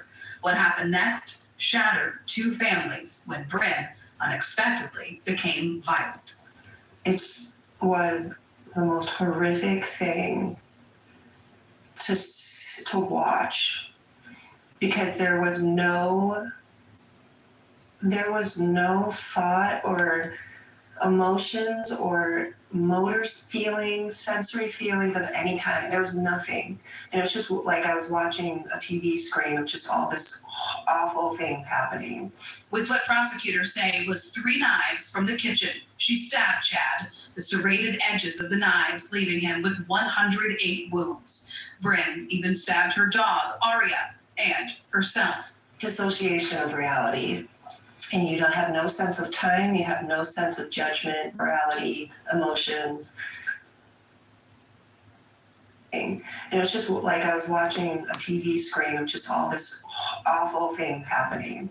With what prosecutors say was 3 knives from the kitchen, she stabbed Chad, the serrated edges of the knives leaving him with 108 wounds. Bryn even stabbed her dog, Aria, and herself. Dissociation of reality. And you don't have no sense of time, you have no sense of judgment, morality, emotions. It's the scariest thing. Ventura County Sheriff's deputies responded, their body cameras recording. That video evidence remains under seal, but both Bryn's defense team and the Ventura County prosecutor have watched it many times. She carved up his face. The stabbing was horrific. One of the deputies shoots her with a taser gun 4 times. So these electrical wires go into her body 4 times. She keeps stabbing herself. Another deputy forced to use his metal baton for the first time in his career. It took 9 blows to break Bryn's arm, finally freeing the knife from her hands. They saved my life and I'm forever grateful for them. Bryn, covered in blood, was rushed to the hospital where she underwent surgery and survived her 43 stab wounds. Her mom flew from Chicago to take care of her. She was going. It was just a matter of trying to, just consciously waking up. It was a matter of trying to explain to the detective what I was experiencing, but saying it in a way where I was like, but I know I didn't do it, but. Bryn spent 6 days in jail. Prosecutors initially charged her with murder, but over the course of the years-long investigation, just months before her trial, they reduced the charge to involuntary manslaughter. The reason? Experts on both sides agreed. Her actions were the result of cannabis-induced psychosis. And this is really rare. And there's been human experimental studies that have shown that if you give people high levels of THC directly into their bloodstream, you can elicit psychotic symptoms. At Northwestern University's Feinberg School of Medicine, Dr. Sachin Patel studies how cannabis and its primary psychoactive compound, THC, affect the brain. He says those most at risk of experiencing cannabis-induced psychosis are people with mental illness or people who have a family member with a psychotic disorder. Is it possible for some type of psychosis because she has mental disorder that was never diagnosed? Disorder, that was not diagnosed. This woman got 100 hours community service and 2 years probation for killing an acquaintance that she met at a dog park, Chad. They had only known each other 3 weeks. When you watch the video, her house is filled with dogs. They're everywhere. They've got a round coffee table that's got 2 levels, nothing but candles going around. So I'm thinking, is this because the house smells? Because all the dogs? And we're not talking about no small dogs either. Her and her brother. They share a apartment, a house together. It's very strange. Even watching her demeanor in this interview, there's a point where it looks like she's gritting her teeth. Something about it off. This disorder is rare. Cannabis, psychedelic, psychosis-induced. We've heard that marijuana can make you paranoid. Was something in the marijuana? Was the bong laced with something else that was in it previously? I don't know. Just throwing theories out. High levels of drug can make you do erratic things allegedly. But violence? Most people are subdued when they smoke marijuana. So this is strange to me. That's why they said this is rare, because it is rare. You don't hear people going off the deep end because they have been smoking weed. Not one time, 2 times, 100 times. Maybe some paranoia, but not to the point of violence. That's where this is a problem. Violent when they wouldn't normally be? It's possible, depending on the degree of psychosis. So if people are perceiving things in the environment to be threatening, for example, that they ordinarily wouldn't, or when there actually is no threat, certainly one reaction to that could be, for example, fear or withdrawal. Under certain circumstances, it could be heightened aggression. No. Is she an aggressive person and people didn't know she was aggressive? That's a very good point. Was she aggressive and nobody knew she was aggressive? Was she aggressive? People know she's aggressive, they don't want to tell the truth. Did she fear for her safety while she was in the room with this guy smoking this bone? Damn, this is stupid. What was going on at the time they was smoking? I want to know the conversation. I want to hear all this. What were you all talking about? See, you interviewers, you all don't ask the right questions. Honey, have you smoked marijuana before? Number one. First time smoking? Okay. What were you feeling while you were smoking? What made you get up and get the knife? Knives. What was he saying? What was he doing? Were you drinking alcohol? Damn. Did he make a pass at you? Had he been making passes at you? Did you fear for your safety when you first walked? Okay. I don't hear none of this. Just gonna do an interview 9 minutes and 5 seconds of her talking that she was in some funk, some fog. She don't know what happened, but she knows she was there. That's not telling me nothing. Solo says she has other issues. I smoke every day. Damn. I smoke every day so I don't hurt nobody. Oh, so I don't. Right. So you don't. That's what I'm trying to say. Weed is not an upper. A weed is not like cocaine. You know, cocaine, hey, got you jiggy, feeling like Holyfield perhaps. You know, you want to jump off mountaintops and shit. Weed is a downer. So help the queen understand how this rare situation of a narcotic made this person want to go to the kitchen and get knives. So it's not like the knives was sitting on an end table. She feared for her safety. She became paranoid. She started hearing voices. Then she grabbed the knives and started stabbing this guy. We also hear she was stabbing herself. When you look at her mugshot, she's got cuts on her neck. So then you got to ask yourself, well, how would your neck get cut stabbing him 100-something times? You going up, you going down. You going up, you going down. They say she carved his face. So how are you cutting yourself? They also say she cut her own damn dog. Say, well, so where was the dog? Was the dog frantic because he sees you with the knife? Or she sees you with the knife, she's trying to figure out what you're doing? Was the dog trying to intervene? How do you stab yourself? How do you stab a dog? Your dog. Now I gotta ask that question. What was your dog doing there? So was this at your house and he brought the bone? Or you went and met him and already had your dog with you? Or you invited yourself with your dog? See, this don't make no sense. That's why I tell people to pay attention to the information, because the story is off. Now, some people don't mind people bringing their dogs to their houses. Some of us do. So I'm trying to understand why the fuck a dog is over at this man's house. But then they say she went and got knives, so then I got to think he came to her house. I don't understand none of this. The story ain't making no sense. Late last year, a jury convicted Bryn. When you were waiting for that sentencing, what did you think was going to happen? I really thought I was going to prison. But that's not how the judge saw it. Court transcripts quote him saying, "No one could have foreseen that a single hit of marijuana that night would have caused Ms. Spejcher to have a total psychotic break from reality. Certainly not Chad, and certainly not Ms. Spejcher. In light of these facts, I do not believe that further incarceration of Ms. Spejcher is appropriate." Yeah, good boy. He sentenced her instead to 2 years probation and 100 hours community service, specifically educating the public on the dangers of THC. That this judge absolved this defendant of really any responsibility other than the fact that she's convicted sends a very dangerous message. Chad's father calls the sentence a travesty of the system. What does she have to do? Nothing? Nothing after taking another human being's life? That's That's not accountability. Probation, going talking to people. I mean, that's not justice. So what do you want the Amelia family to hear from you now? I'm so sorry. I'm so sorry that they have to live with a hole in their life and will forever not be able to be with Chad anymore. And that they have to grieve.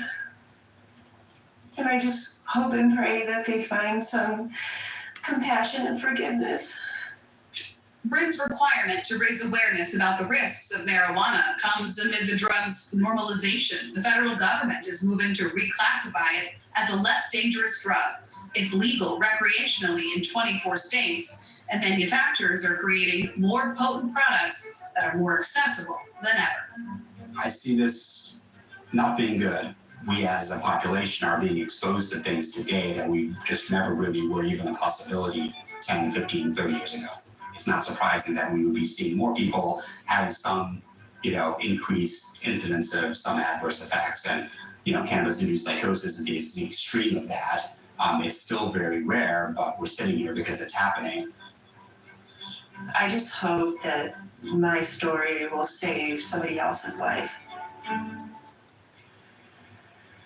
Bryn is appealing her conviction for that felony as she works to obtain a license here in Illinois to continue her career as an audiologist.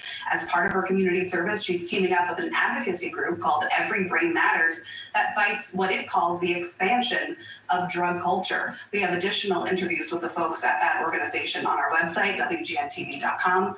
Just look for the story, guys. Really fascinating. The Northwestern doctor said this is very rare. But you do know of documented cases where this has been a precedent. Yeah, this defense is considered novel. It's new, but there is a case just from this spring in Ireland. A man found not guilty of murder by reason of insanity because of marijuana-induced psychosis there too. So it is rare, but it's also happening. Jenna Barnes, thanks so much. All right, everybody. Memorial Day sale. WGN News is the source. So a very rare condition, high levels of the drug can cause this psychosis.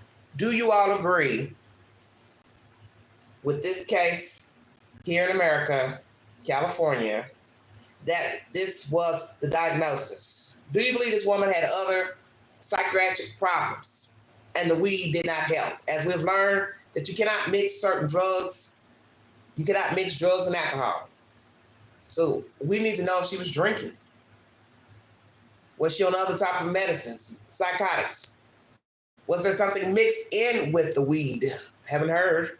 I haven't followed this case. Just saw the video earlier and decided to talk about it during this live stream. The fact that she wants to fight this case in appeal because it's a felony, she doesn't have a license to do her work, which is audiology. Do you think she should be working with deaf people? Period. Hell, working with anybody. Say, well, because 9 times out of 10, she'll be working with children. And I'm sure most people probably wouldn't want her working with their child, because what they're going to say is, well, you decided to take a drug that you didn't know anything about. You never got high before, allegedly. You didn't know what was in the drug. And how are you going to help this person over here that can't even damn hear? Say, well, because that's how people judge you. You're using a drug that's not legal in Illinois. We may be deemed a non-destructive type drug, but the point is it's not legal in Illinois. You have a professional career. Why would you risk it by smoking the weed?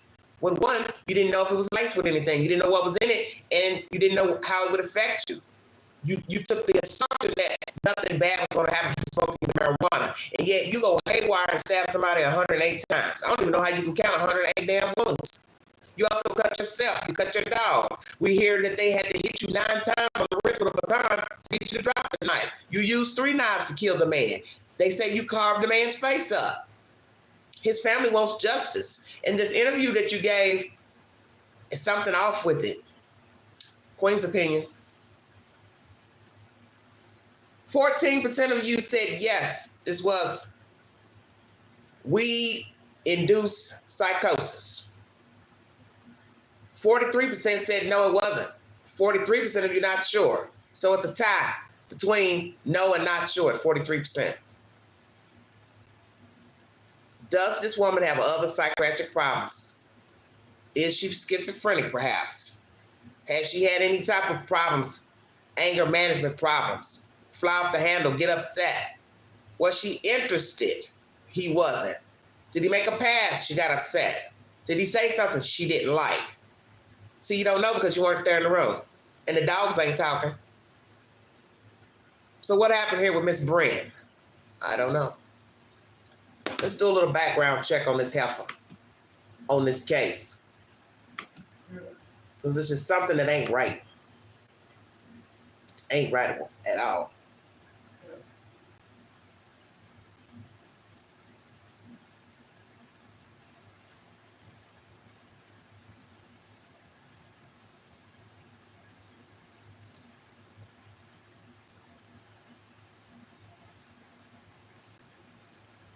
Join the queen later. We're going to chop it up.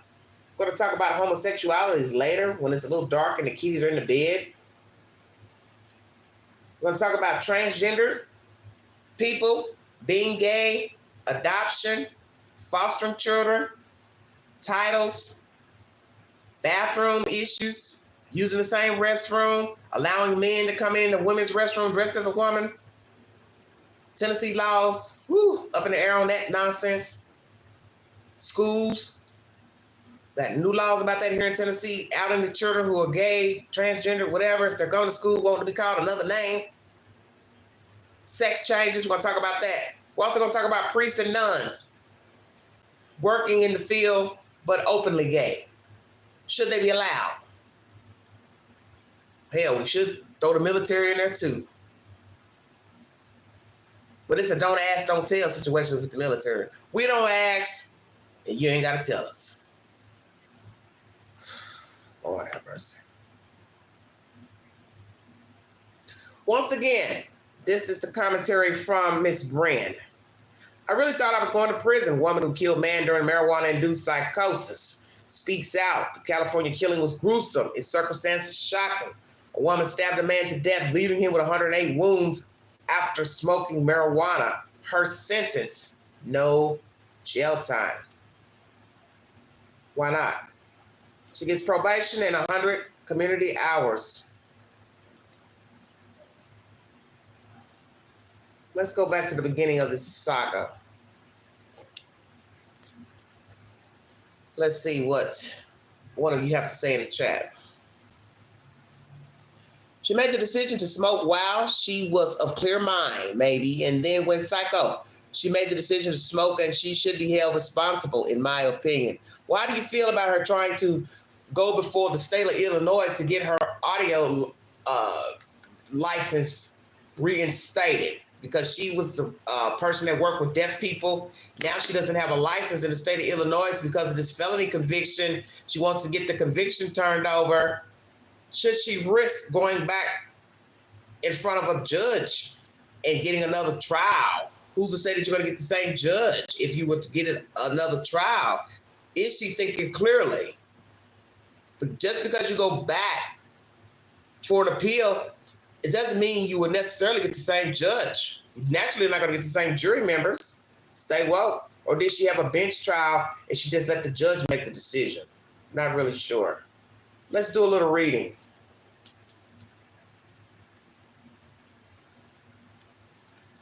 It is accepted as fact in Bryn Spejcher's manslaughter trial that she was suffering from cannabis-induced psychosis when she stabbed Chad O'Melia to death in 2018 at his Thousand Oaks condominium. So it was at his house. So that even sounds more crazy. As I just said, whose house was it? Why was your dog there? He allowed you to bring your dog into his house? Well, they met at a dog park. So maybe he didn't care about her coming over. Was it a date? What did he say to her to get her to the apartment? What happened in the apartment? Did he make a pass? Did he come off on her? Did he say something she didn't like? Did she get up to try to go after smoking? Did she feel funny after she took a hit? Start feeling weird, feeling strange. At this point, was he trying to, as I said, take advantage of her, put his hands on her? What's the truth of what really happened in that apartment? Thank you for joining me. That's why the charge is involuntary manslaughter. Prosecutors reduced it from murder when their own medical expert agreed with the defense's experts regarding her mental state. So the state's expert said, yes, it's weed psychosis. Never heard of such. Very rare, they say. Still seeing video of her in the midst of that psychosis was a shock to many in the Ventura courtroom on Thursday, the first day of her trial. The first evidence introduced by the prosecution included police body camera footage that shows Spejcher kneeling over Amelia's body and stabbing herself in the neck with an 8-inch serrated knife, even as officer used his stun gun on her repeatedly. She dropped the knife only after another officer struck her 9 times with his retractable steel baton.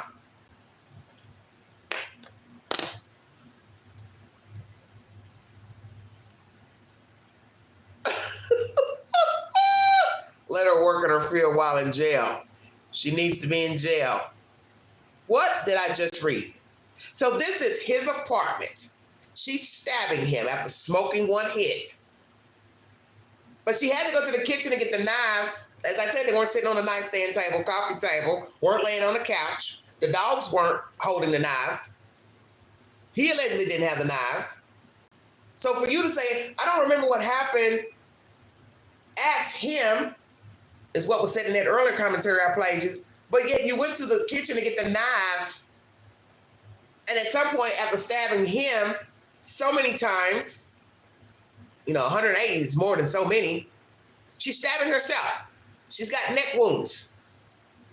So I think they said she had about maybe 40-something wounds, if I'm not mistaken. Let's finish this commentary, everybody.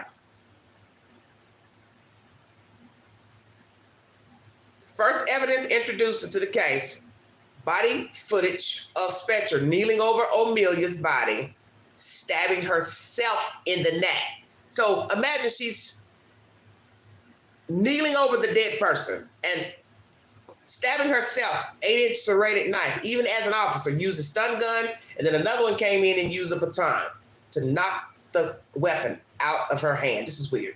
Amelia's father left the courtroom just before the video began. Many of the audience members who stayed gasped or cried out, and others covered their eyes. The jurors watched wide-eyed, some with their hands over their mouths or held to their heads. Spejcher lowered her head and cried when the video played. Her mother broke down, falling to the floor and sobbing until Judge David Worley called a brief recess so that Spejcher and her attorneys helped her out of the courtroom.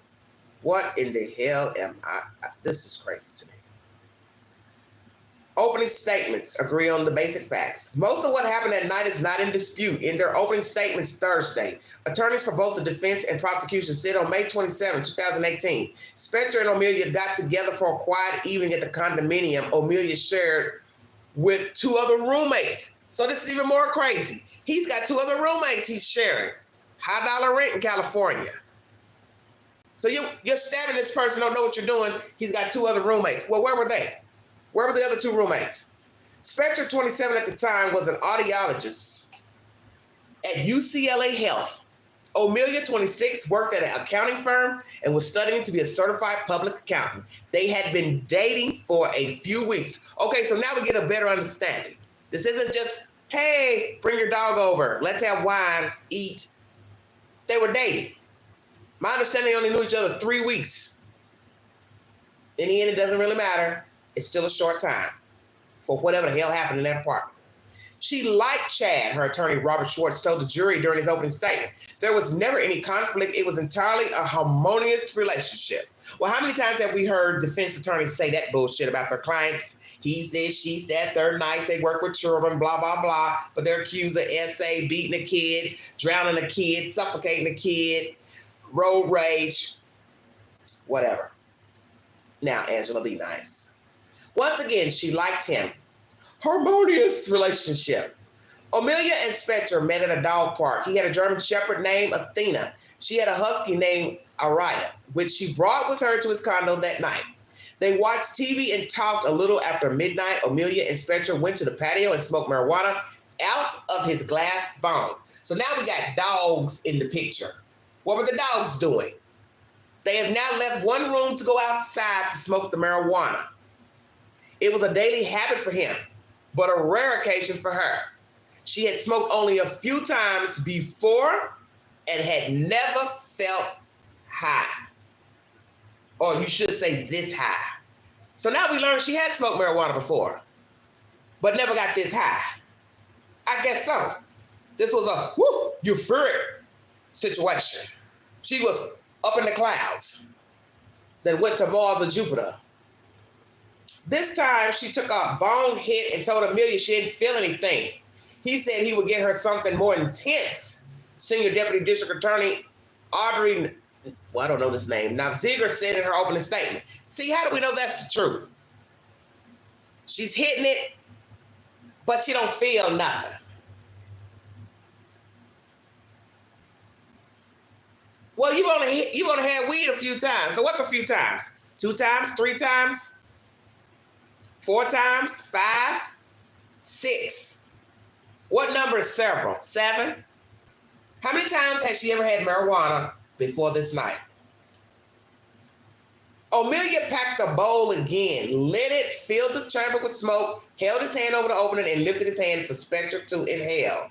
Now you got to remember, this is her allegations because he's not here to tell us what really happened. She has an immediate negative reaction, Ziegler said, and soon things get out of control.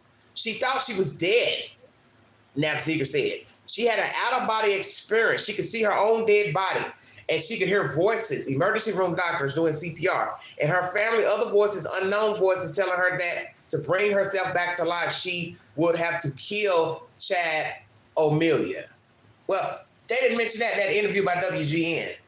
And this is by another news source, Ventura County, I think, Star. So what I'm hearing here is not what was said in this WGN piece. So WGN, you might need to read what the hell is said here, because this don't sound like nothing what she said in your 9-minute interview. So basically she's saying she felt dead, she saw nurses, she heard nurses, her family, this and that. Well, that would have been when you was at the hospital, I'm assuming. So how you go from hearing that to somebody telling you to kill him? That's what it sounds like to me. Because let's go in chronological order. You ain't heard yourself dead first. I doubt it. So basically you said you had visions while hitting it or hit it, and you started hearing things, seeing things, and your mind is telling you you dead, you floating up and see your dead body laying there, and then the person or somebody says, kill this guy. And then you just get up and go to the kitchen and grab you some knives and start stabbing him. What are you saying? Because I'm confused. She thought she was dead. She had an out-of-body experience. She could see her own dead body, and she could hear voices, emergency room doctors doing CPR, her family, other voices, unknown voices telling her to bring herself back to life. She would have to kill Chad O'Melia. This order don't make no sense to me. I'm having an out-of-body experience first, and then at some point somebody's telling me to kill my new friend. How about we switch the order around? You hit the damn bone, and the voice told you to kill him. And later, once you get to the hospital, you floating up and hear voices, CPR people, blah, blah, blah, mom and daddy. How about that? Let's change the order. You hit the weed and something told you to kill that boy. Because that sounds more prevalent than out of body, saw myself dead, and then something told me to kill him. Hell going on. Spejcher attacked O'Melia with at least 3 knives from the kitchen knife block. He suffered more than 100 sharp force injuries, Ziegler said, including stab wounds to his heart, lungs, carotid artery,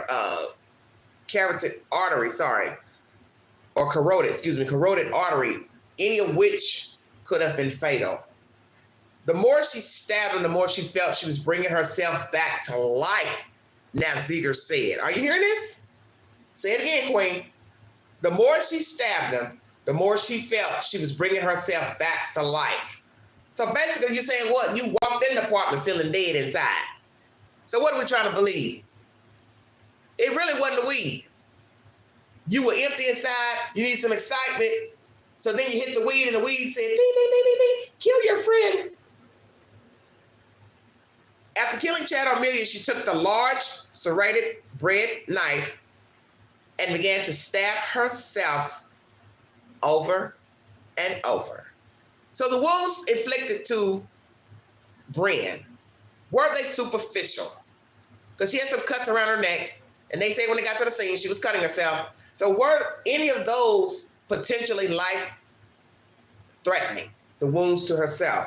Schwartz did not dispute those facts in his opening statement. He told the jury the graphic photos and videos from the scene illustrate the depths of the psychotic state Bryn Spejcher was in.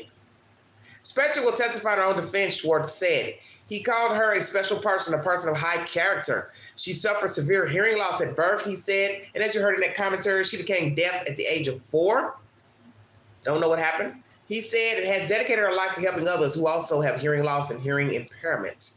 She had no history of mental illness before the night she killed O'Melia, Schwartz said, and no way to know that smoking pot would trigger a psychotic episode. She didn't want to smoke that night, her lawyer said. O'Melia pressured her and insisted that she inhale from the bone, Schwartz said. So it's just true. The guy told her, here, hit it, because he put something in it, didn't put something in it, went back and put something in it. What are we saying? Because at first she says, I didn't feel anything. So he said, well, let me get something stronger. Well, that doesn't make any sense, because what am I supposed to believe? He's got little bitty bags of drugs labeled little high, bigger high. What? Huh? We've got sharp cheese in this drawer. We've got Mexican cheese in this drawer, mixed. Y'all see where I'm going with this? Tomato.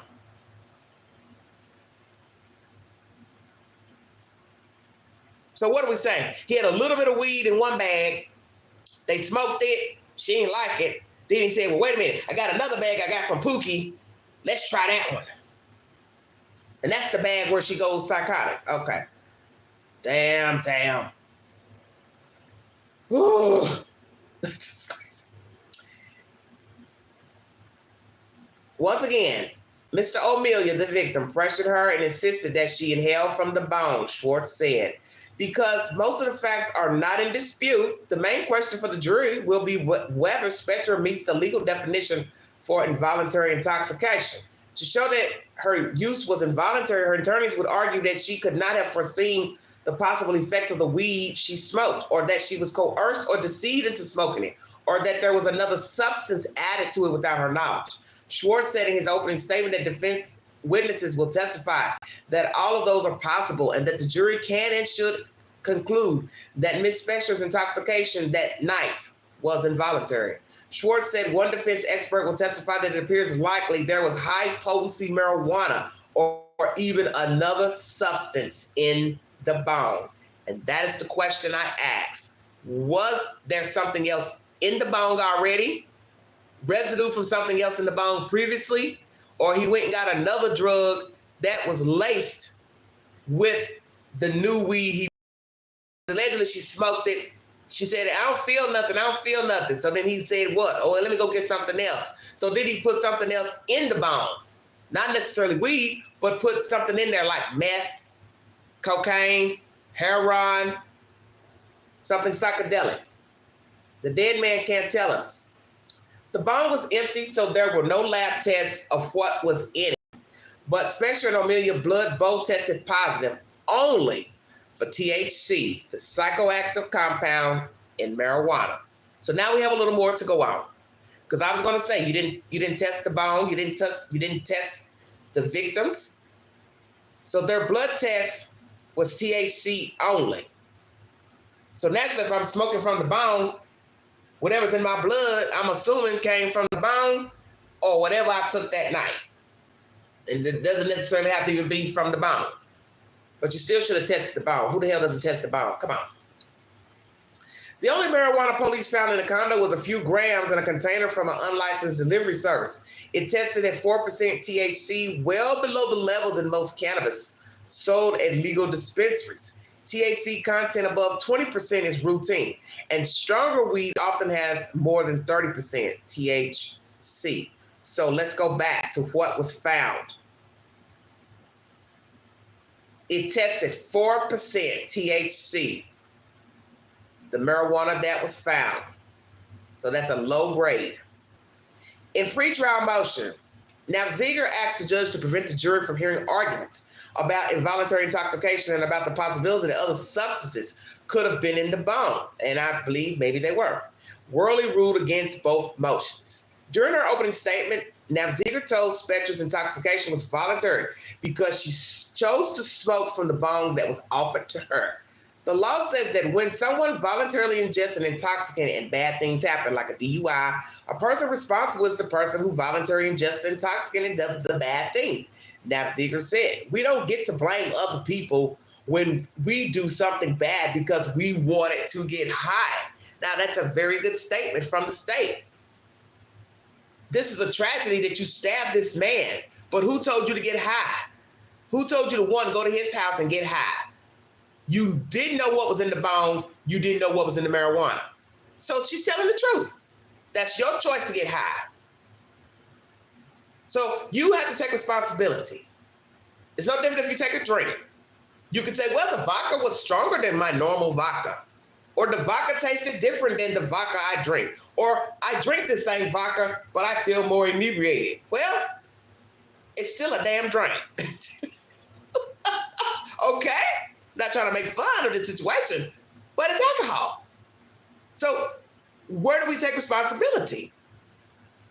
Because you have to own your part. You can't say, well, I was smoking, he put something in it, or something was in the bong already, or somebody sold him some laced marijuana, he didn't know. Okay, but like they're saying, you're still involved in activity that you shouldn't be engaged in. I do believe it's legal to have marijuana in California, but the point still remains, you don't know what's in it. So you're taking a gamble because, one, you like Chad. He's your friend. He's your new date. I trust him. As they say in the street, trust no one. Because what if something jumped off while she was smoking? What if he got a little jiggy, or he was okay, but she flipped and wigged out, that's what she's alleging. I don't know. I don't know what's the truth here. Once again, Ziegler says it was voluntary because she took the bone and chose to smoke. The law says when someone voluntarily ingests, once again, intoxicant, bad things happen, like a DUI. You're responsible for ingesting an intoxicant, okay? And you did the bad thing. We don't get to blame other people because we've done something bad in trying to get high. Schwartz said his client did not actually want to get high. He said Amelia did not intend for Spejcher, but the evidence will show he knew what the potentially devastating effects could be to a novice user, and he didn't tell her that. So we don't really know what's the truth because the dead man can't speak. One of Amelia's roommates was also a novice user who had a bad reaction to smoking from Amelia's bong about 2 months earlier. Okay, so that means now one of his roommates has given information that they had a weird reaction from smoking from the same bong. That roommate, Vinny de Oliveira, testified Thursday about what he called his bad trip when he smoked the first time with Amelia and another friend. I started to see the walls and people's faces moving like the ocean, and I felt my heart beating real fast, he said. I told them I felt like I was dying. So that's what she claimed. She was dead. Not dying, but she was dead. He said he wanted his friends to take him to the hospital, but they told him to lay down and wait it out instead. Mr. Oliveira testified that he threatened to strip his clothes off. I'm sorry. Forgive me for laughing, everybody. Just forgive me. This is not funny, but this is crazy. He threatened to strip his clothes off and run outside because then someone would see that he needed help and take him to the hospital. Disgrace. Jesus. What the hell is going on? I think Amelia might have tainted the bone. He put something in there.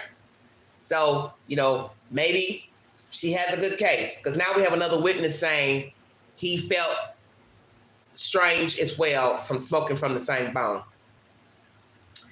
So his friends are trying to talk him into taking a nap, okay? But he did not want to do that. They took him to his room and turned on South Park and told him to try to take a nap. So you're going to put on an adult cartoon while your friend's having a bad trip. This is crazy. So was Amelia one of the people taking him to the room on that incident? And how long ago was that incident up until his death? Very interesting information. It did get better, Mr. Oliveira said. I woke up hungry and they took me to a donut shop. Damn. Look, not chickens and waffles or a food truck or Waffle House or somewhere like that, IHOP. They take him to a damn donut shop. Woo, friends. Spejcher's trial is expected to last a few weeks. She's free on bail and has been since 2018. If she is convicted of involuntary manslaughter, she's likely to be sentenced up to 4 years in prison, though her sentence could be longer because she has been charged with enhancements, including using a deadly weapon and exhibiting great violence. Wow, wow, wow. What a story. Damn. This is why you go to different articles, because each article has something different that another content holder does not have. Nothing was mentioned to this magnitude during her interview with WGN News, Queen's Home News, Chicago. Chicago, you all dropped the ball in that interview because you all should have had some of this in your commentary. Your interview with her should have been longer. And the fact that she was saying, whoo, I'm sweating bullets up here. Well, you really would have been sweating if they'd brought all this up. How many times you stabbed them, the fact you face, the fact you cut yourself, the reactions from the jury members, the fact your mother fell out in court, the fact his family wants you to be in jail. This content was uploaded November 14th, 2023. For those of you who are curious, VC Star is the source. Ventura County Star. This is a California paper. Well, this puts a new spin on this bad trip. Really, really bad trip. Murderous bad trip. The fact that his own roommate said, I tripped and wigged out and felt strange and felt like I was dying, faces on the wall moving, will lead us to believe that Mr. Amelia put something in the bone unbeknownst to his roommate and Miss Bryn. Now, although her interview with Chicago News, WGN, she seemed just a little bit off to me. I don't know. Maybe she was nervous. But this puts a new spin on it. And I find it interesting you all didn't mention that during your WGN News interview with her. Oh, yeah, by the way, we learned that his roommate also had a bad trip using the same bone. So one's going to use a deduction that Mr. Amelia, the victim, laced the bone or laced the weed. Take your pick. Because I don't know why this guy would lie and make that up. It's not to say that people don't lie, but just saying this is his friend. People would assume he would defend his friend before throwing a dead friend under the bus who's been viciously stabbed to death. So he's telling the court or whomever, I'm assuming this made it to court, hey, I wigged out myself. And they had to put me in a room, put a cartoon on, South Park, to get me to calm down. This is bad. So now you got to ask this question. How many more people have smoked that bone and wigged out, flipped out, hallucinated? Who else has a story? Could it be another roommate he smoked too, but he didn't want to tell on his friend who's dead? So now we hear all these people saying she needs to go to prison, she needs to go to jail. Did they hear this information of the person who is the roommate or was a roommate of the dead man saying, oh, I had a bad experience as well? What's the truth? Let's go to the Queen's community page and let's get the answers to the polls. Thank you for joining me. Say what? Gave you a joint PCR. Oh, PCP. I didn't see Jesus nurses stab anyone or myself, and I didn't strip my clothes off, but I never smoked weed again. Okay. Well, everybody, like they say, can react differently to drugs. Maybe that's what happened. He put something in the weed, or he went and got some other kind of weed or dope and put it in there. He didn't tell her, but I can't see him taking the bone with him, because wouldn't it be suspicious if she's, you know, you're saying, hey, I don't feel nothing, and then he takes the bone with him? When you say while you're sitting there, what you taking the bone for? Why are you taking the bone with you? Leave the bone here. So I would be suspicious if the person took the bone, because I'd wonder, okay, you're going to go put something in it without my knowledge. Look like to me you'd come bring the weed back and then put the weed in the bone. Or did she watch him put something in there and don't want to say it was something else? But then people say, well, that don't make no sense, because THC is the only thing found in their blood system. They did blood work on the victim and her, and nothing else was found. So now we got to say this. Friend says he had a bad trip on the same bone. Nothing was in their bloodstream, the victim and this woman. THC only in their bloodstreams. So what was in the fucking weed? Because if there's nothing in their blood, that means it was just the weed. So was this just a high, potent marijuana? That's the only way we can word it at this point. Because I'm not getting ready to refute the blood samples. The medical examiner should know how to draw blood and test it. They send it off to a private lab. Was this high potent weed? That's the only way you can word it, is that it was.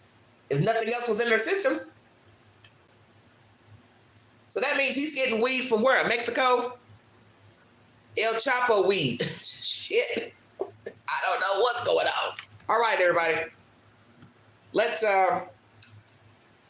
get the polls, the results from the polls pertaining to breaking news, true crime, and the topics during this live stream. Thank you for joining.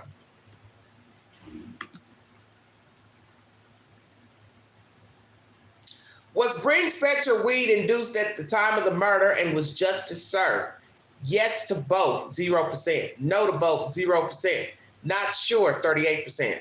Deliberate murder needs more time, 38%. Induced but needs more time, 25%. Did Bryn Spejcher intentionally murder male friend? Yes, 46%. No, 15%. Not sure, 38%. Does Seth's Rogers know what he is doing? Is it the best for Sebastian's case? 2% yes. 89% no. Not sure, 9%. Wow, 89% of you said no. And that's 47 votes. 2 people commented. Big no from Froggy. All right, Froggy, I hear you. Chats with Mo says absolutely not.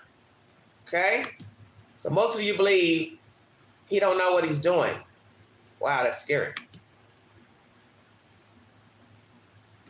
Okay?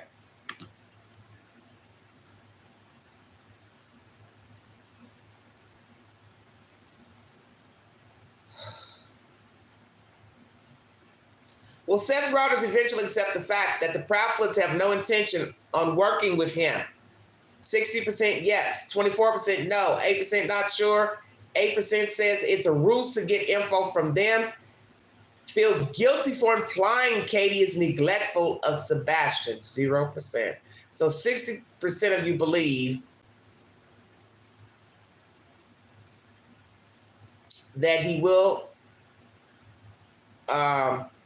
accept the fact eventually that they don't want to work with him. Wow. Commenter's choice. This is where I put up a question pertaining to a commenter's comment in my videos and or my community posts. Is Christopher Proudfoot only jumping onto YouTube panels to defend he and Katie from internet suspicions, alleged lies, and incorrect allegations? 19 votes. 53% says yes. This is why he's jumping on channels, is to dispel rumors, incorrect allegations. No, he has an ulterior motive, 42%. Not sure, 5%. One comment.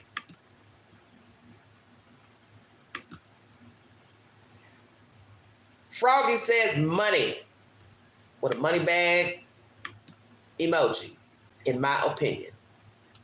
Is it money motivated for Christopher Proudfoot to get on live streams, YouTube panels? Or is he trying to control the narrative? What is his motive for going on to YouTube?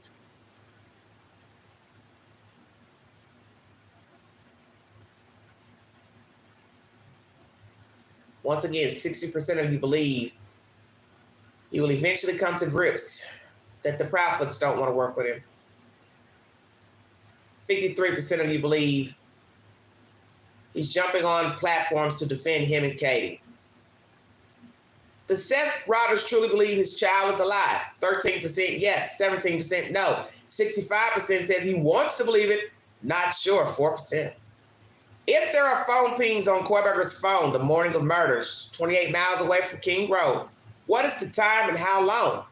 Did he have 2 phones or discarded weapon items out there? He left his phone there, 33% at this part. He was there after the murders, 50%. He was never there, 0%. Not sure, 17%. So 50% of you believe he went there after the murders to that part where his phone allegedly pinged. Was Bryan Kohberger stargazing 28 miles from King Road home mornings of murders? Yes, 0%. 92% no. Not sure, 8%. Wow. Nasani Investments claimed Lisa Marie Presley took out a loan on Graceland before passing away, but her daughter says they filed fake documents. Did she take out a loan on Graceland? $3.8 million is owed allegedly, but the daughter of the late Marie Presley says fake documents were made up by this Nasani Investments to seize the property of Graceland. It's a fraud, allegedly. So the judge has halted anybody seizing this property until they get to the bottom of the documents. So I'm asking you, did Lisa Marie use Graceland as collateral in exchange for a loan? Yes, 23%, 38% no, 38% not sure. A judge has halted the seizure of Graceland by Nasani Investments due to fake documents. Is this true? 57% yes, 7% no, 36% not sure. Is it fair for Puffy to only settle Cassie Ventura's lawsuit after lying about her and others' allegations against him, but now apologizing since the video leaked? Yes. 0%. 100% says no, it's not fair for him to only pay Cassie. 0% not sure. All righty. Please check out my video content on Cuba Gooding Jr. He's done an interview pertaining to his relationship with Puffy, which is nothing much. You entitled to lead information or not.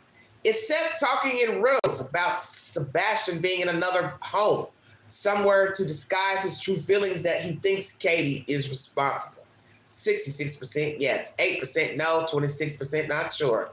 2 comments. Yeah, y'all know that. Right, unknown weed. It's something like that. TCE says, I think he is distracting focus. And I replied, distracting for what reason? They didn't respond. So what reason would Seth have to distract in talking in riddles about the case and Sebastian and the Proudfoots? I don't understand. I don't understand your response. The person that responded, I don't understand it. Why would Seth be talking in riddles? For what? I think he's on and off about his feelings toward the Proudfoots. I don't know if he fears Christopher or not, or the family. I don't know if he really wants to believe that Katie did something to the child. He's feeling bad about implicating her and drugging the kid and hearing all this nasty stuff.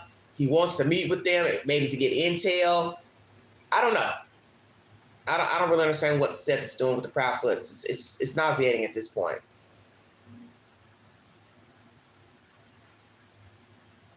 But 66% of you do believe that he's talking in riddles because he thinks Katie is responsible. 66% of you said yes. Did Sebastian Rogers make it home Sunday evening, February 25th? 40% yes, 32% no, 27% of you are not sure. Will Sebastian Rogers become a cold case? 62% yes, 22% no, 16% not sure. I want to thank you all for answering this question because I got a lot of votes, 158 votes. 62% of you do believe this will be a cold case. Does Seth have a lawyer? 58% yes, 18% says no, 24% not sure. Is Seth Rogers pretending to care about Seb to the public? 23% yes, 63% no, 14% not sure. All right, so 63% of you believe he's not doing this. He's not pretending to care about his son. If true, I'm still pondering why Seth would lie on Trevor for allegedly leaking the phone audio if Trevor didn't do it. 10 people responded, or 10 comments. Philo says, so CP won't blackmail him, in my opinion. Queen replies. And other people replied as well. I said CP won't blackmail whom? Philo replies, Seth, in my opinion. Mink replies, Mink Coat. Chris, fungus foot? Question mark. I didn't hear this version. Can you spill the beans? Philo replies, just a hunch from what I've viewed so far. Queen replies to Philo, blackmail Seth about what? Lots of question marks. Philo replies to the Queen, I have no idea. It's just a hunch I had. Mink Coat replies, using your intuition. I get it. Then Mink Coat replied 10 hours ago. I heard on a live allegedly Trevor was recording conversations with Tony, forwarding texts, by the way, himself, Seth, and Tony, and sending them to YouTube creators behind their backs. Things that Trevor didn't like. Tony used this recording blame game as a way to shut him up. Okay. Was that true? Somebody replied to Mink Coat. Or Mink Coat replied to herself. Damage his great reputation. I'm not familiar with Trevor Lee. There are creators like Josh from the lab having mental breakdowns over this. Why can't they let Trevor speak for himself on his own platform? Stand up and be a man. Queen liked the comment. Exactly. Why can't you speak for yourself? I understand people will defend you if they like you, but the point is, in the end, you're the one being accused of something, so you should stand up for yourself. You don't need to go on somebody else's platform to explain a damn thing. Do it on your own damn platform. That's why you have a channel. So I agree with that. Yeah, y'all come up with some crazy names for these fucking people. You know that? Excuse my language. Man, fungus foot. Get on the good foot, Christopher. That's what James Brown said. Get on the good foot. But you can't get on the good foot because you've been lying. Ain't no good feet for y'all. All right, let's continue the polls. Once again, 63% of you believe that Seth is not pretending to care about his son to the public. And I just asked you all why Seth would lie on Trevor about leaking the phone audio. Did Seth Rogers give phone audio to Trevor? 66% said yes, 20% no, 14% not sure. Did Seth Rogers leak phone audio to YouTubers? 87% yes, wow. 7% no, 7% not sure. Did Ellie tell Seth Rogers that they have more footage of Sebastian? 12% yes, 44% no, 44% not sure. Has Katie Proudfoot told Chris that he talks too much and wants him to stop? 30% yes, 63% no, 7% not sure. Is Chris Proudfoot high off of attention garnered from Seb's case? 80% yes, 20% no, 0% not sure. 5 comments. Thank you, Penny, for your thoughts. Thank you for the donation, baby. No, but Seth does, and I'm a licensed clinical forensic psychologist. Oh, Lord. This is from Deanne Frank. Queen replies. Some might say both are clout chasing from the case. Chris has been the most vocal and still talking. Deanne replies, I respectfully disagree. Seth was on 3 channels a night there for a while. Chris has only come out to defend himself and his wife. This, capital letters, is why LE is reluctant to talk to him.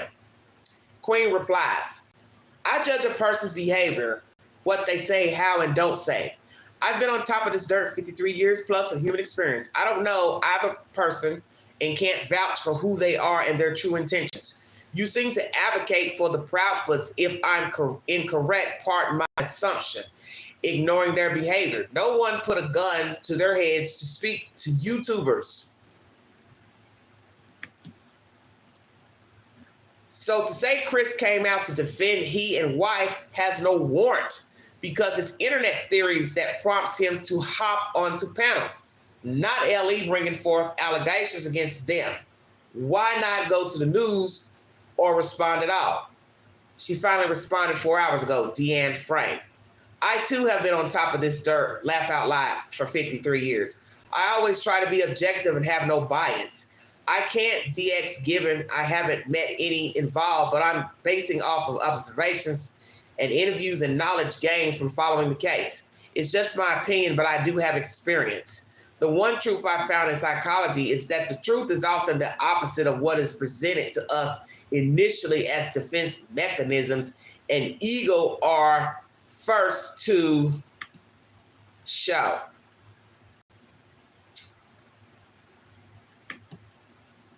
So we're talking about a missing kid, and a person's going to toot their ego first instead of being more concerned about a missing child. I don't know about that. It seems like to me you'll be more concerned about the child missing than tooting your ego on social media. That's my opinion, Miss Psychologist. Because YouTube don't count. The only person they should be worrying about their image to would be the police, because they're the ones investigating the case.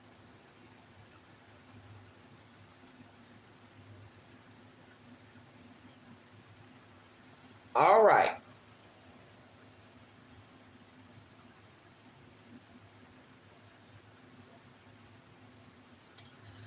Once again, is Mr. Proudfoot getting high off the attention garnered from this case? 80% of you said yes.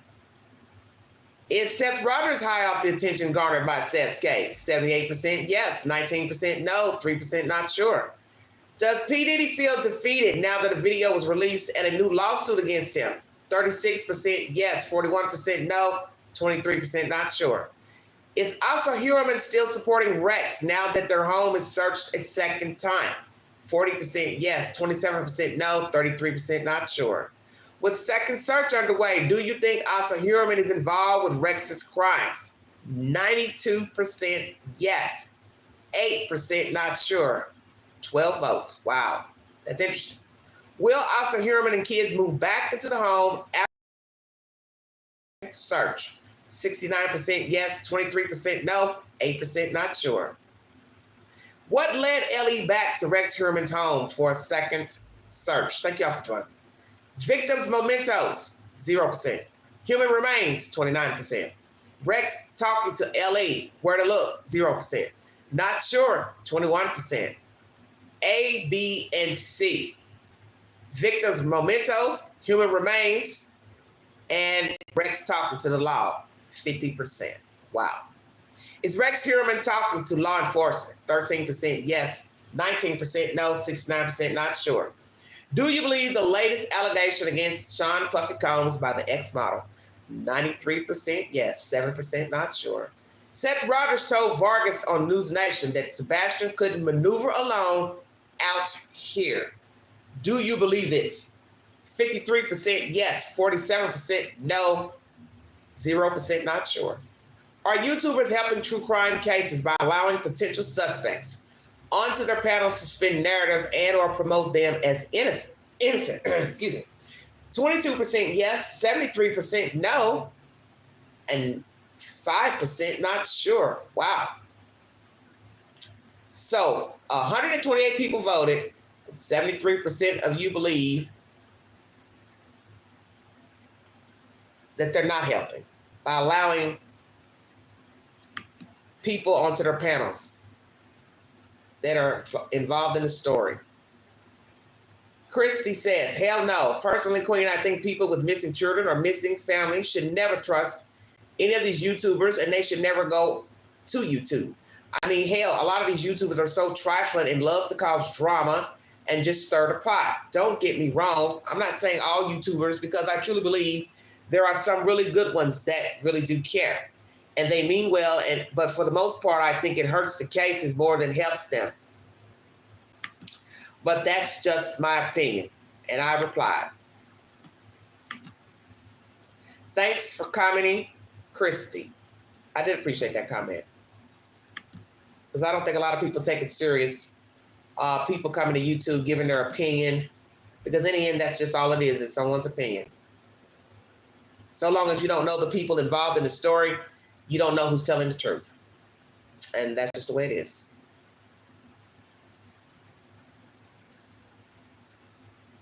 Okay.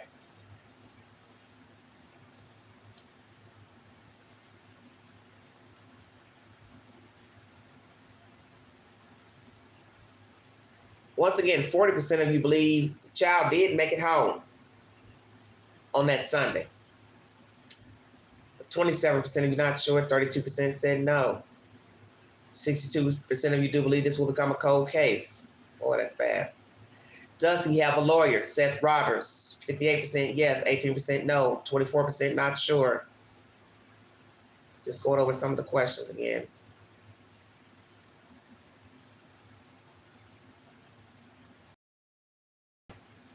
I appreciate you all taking the polls.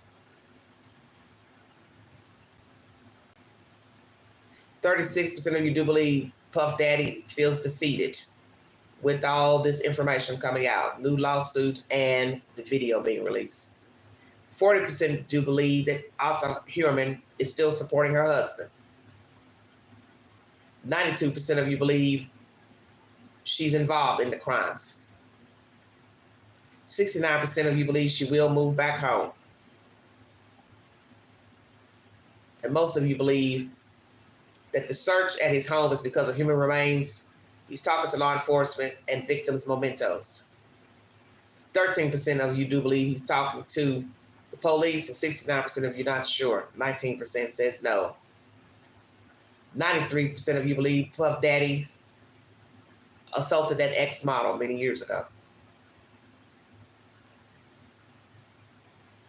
53% of you believe what Seth told Vargas, that the child can't maneuver on his own out here in the public. 73% of you believe that YouTubers are not helping by allowing potential suspects onto their panels to spin narratives. Should FBI lead Sebastian Rogers' case? 81% yes, 12% no, 7% not sure. 3 comments. Does Ellie have evidence in Sebastian's case and don't need Seth's intel evidence? 61% yes, 19% no, 20% not sure. I got 9 comments there about Ellie not needing the evidence that he was talking about. He had in a bag. Tony mentioned something about this on a platform. Somebody says he's turned it into a circus. I don't listen too much of what he says. He only seen Sebastian 4 days a month, not seen him for 6 weeks before he went missing, yet he's the one out here talking, changing his stories in every interview, collecting dollars. It's sickening. Wow, that's Bev 184. I reply, okay, you're the second person to mention this 6-week hiatus. I wonder why. Was it work-related? Whomever panel he was on, did the person ask him why he hadn't seen his son? Lindsay replies, oh, well, I donated to his GoFundMe and I'll do it again. Seth has done nothing but advocated for his child. You must be a sorry-ass person that can't see that. He's looking for his child, ma'am. Sorry if you sit home twiddling your thumbs. That's not Seth. He deserves every penny we gave him. If he blew the money up his ass, it was his to do as he saw fit, and I'm done with it. Good Lord, this person's a wacko. Bev replies to Queen. One of the interviews on Trev, he said he had to work. Things came up. March 18th interview with Terry Lynn, he said he was working. In the same interview, it was 12 hours long. He said he used to leave him at home when he went to work. The more I listen to him, the more contradictions I see. Tracy replies, I don't know, hard to tell. since he's the one telling them not to search. Penny replies, I am Team Sebastian. All the so-called adults can go kick rocks. I have said all along KP has all the answers Ellie needs. CP has the answers. She says, meanwhile, Seth pretends he has answers to his son, just poof, missing. I am beginning to think Sebastian is smarter than all three of them put together. Prayers for this child. Seth talks in riddles. I don't think he's helping. I feel bad. I feel sad for Sebastian, says Lane Doom. Then Lindsay replies, that's his child. He can input all he wants. I know I would. I'd be just like Seth. Tell me SMN. Hell, do SMN. Show me SMN. That's his child. He has every right to use every resource he can to find his child. He's doing anything any parent would. Roddy Strang mama didn't stop. She wanted answers, and her child, she didn't stop. She was there, any parent would. So Seth, do you Team Seth, and people need to listen. Because I don't know who the hell she thinks she is, he or they, talking about donating. It's just a fucking question. Does Ellie have evidence in the case, and they don't need Seth's intel evidence? And this crazy bat's going on and on about GoFundMes and Jesus Christ.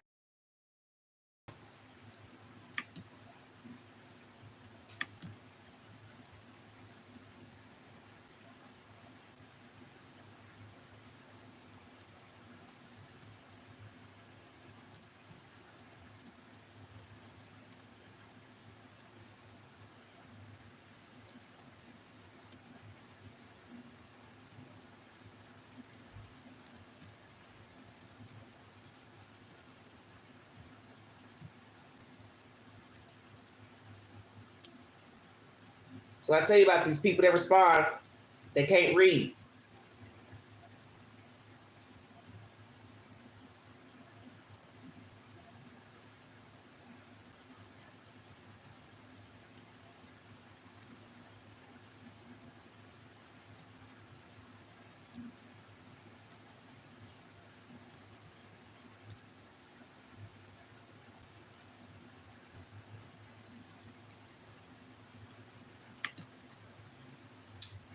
So this person's going on and on about donate money, and Seth has done nothing but advocate for his child, which my question isn't about a GoFundMe. My question isn't about money. It's about LE, them not wanting his help or intel or his alleged evidence that he's gotten. Is it because they don't want anything from Seth as far as evidence? They've gathered their evidence, the evidence that people keep running and calling saying they have. Allegedly doesn't have any bearing on the case, so maybe that's why they're not taking anything from Seth. So the Queen replied,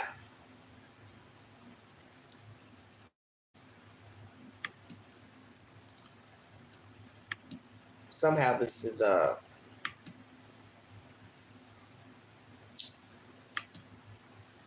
internet's buffering. Hold on, everybody. I don't know why.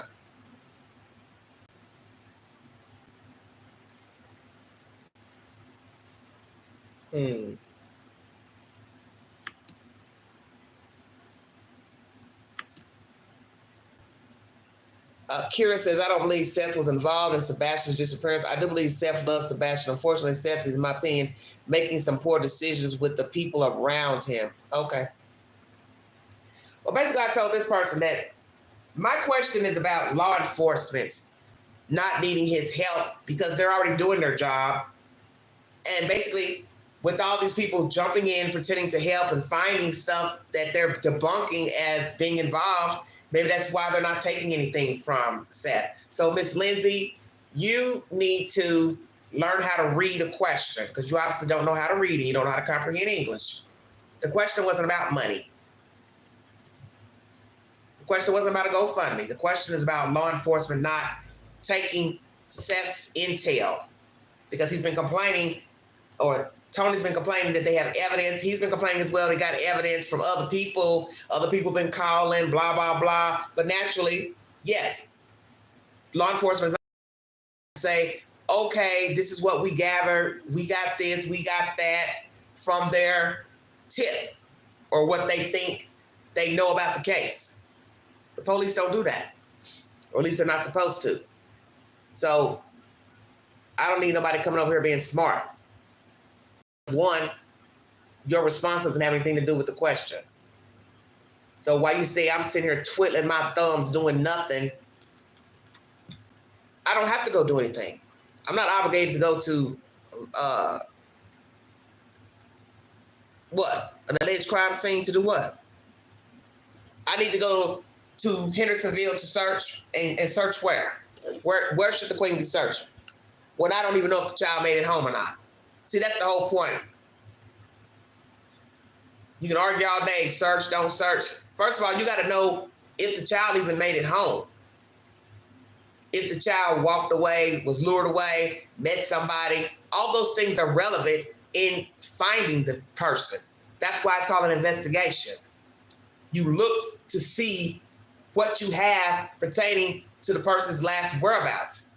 If they don't have anything to show that the boy made it home, you don't even know where to look. So that entails searching people's devices and their phones to see, such as their parents, their friends, people close to the victim, to see where they were, where they went, what time they went home. You can search all day around where he lived. You don't know that he went out the door. You don't know he was lured out the door. You don't know if he was taken out the door. So you got to start at the last place he was seen by CCTV footage. Then you work your way out. You go off of phone pings. You go off of CCTV footage. You go off of neighborhood door cams, cameras, dash cameras. We heard that mentioned. That's how you get to the bottom of, okay, this is where we're going to go look for the kid.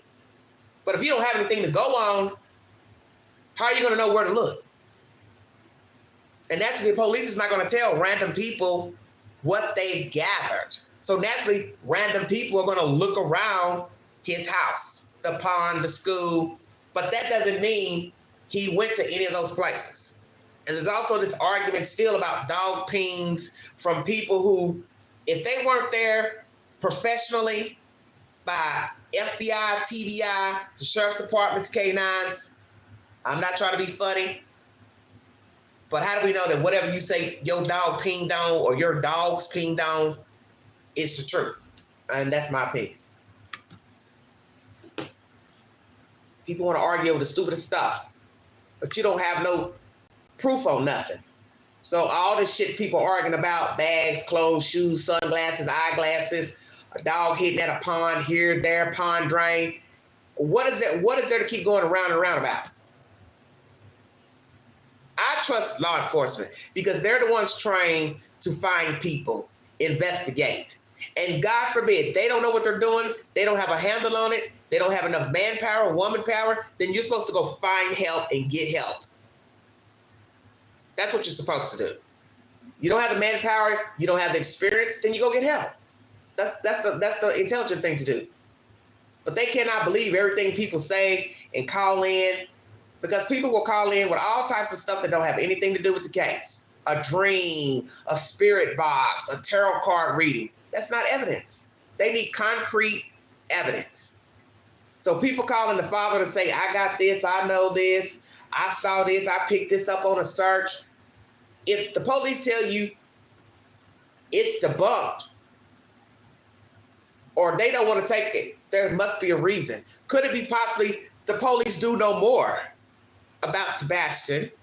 They haven't told the Proudfoots or Seth, and they don't need you and your evidence from Pookie, Ray Ray, Bubba, because they know more, and they're not telling neither one of you all because you all stay on YouTube too damn much. That's the reason why that Mr. Gonsalves was going nose to nose and butt to butt with the people out in Idaho, law enforcement, because he wouldn't stop talking on the news, and they knew they couldn't trust to tell him anything. And I can understand that. I get it. He was upset. His daughter was murdered. But the point is, you knocking the police and telling them they're not doing their job, and then you're telling them about who they should search and who they should grill, when obviously they've been talking to people. They got a suspect. So that's the whole point.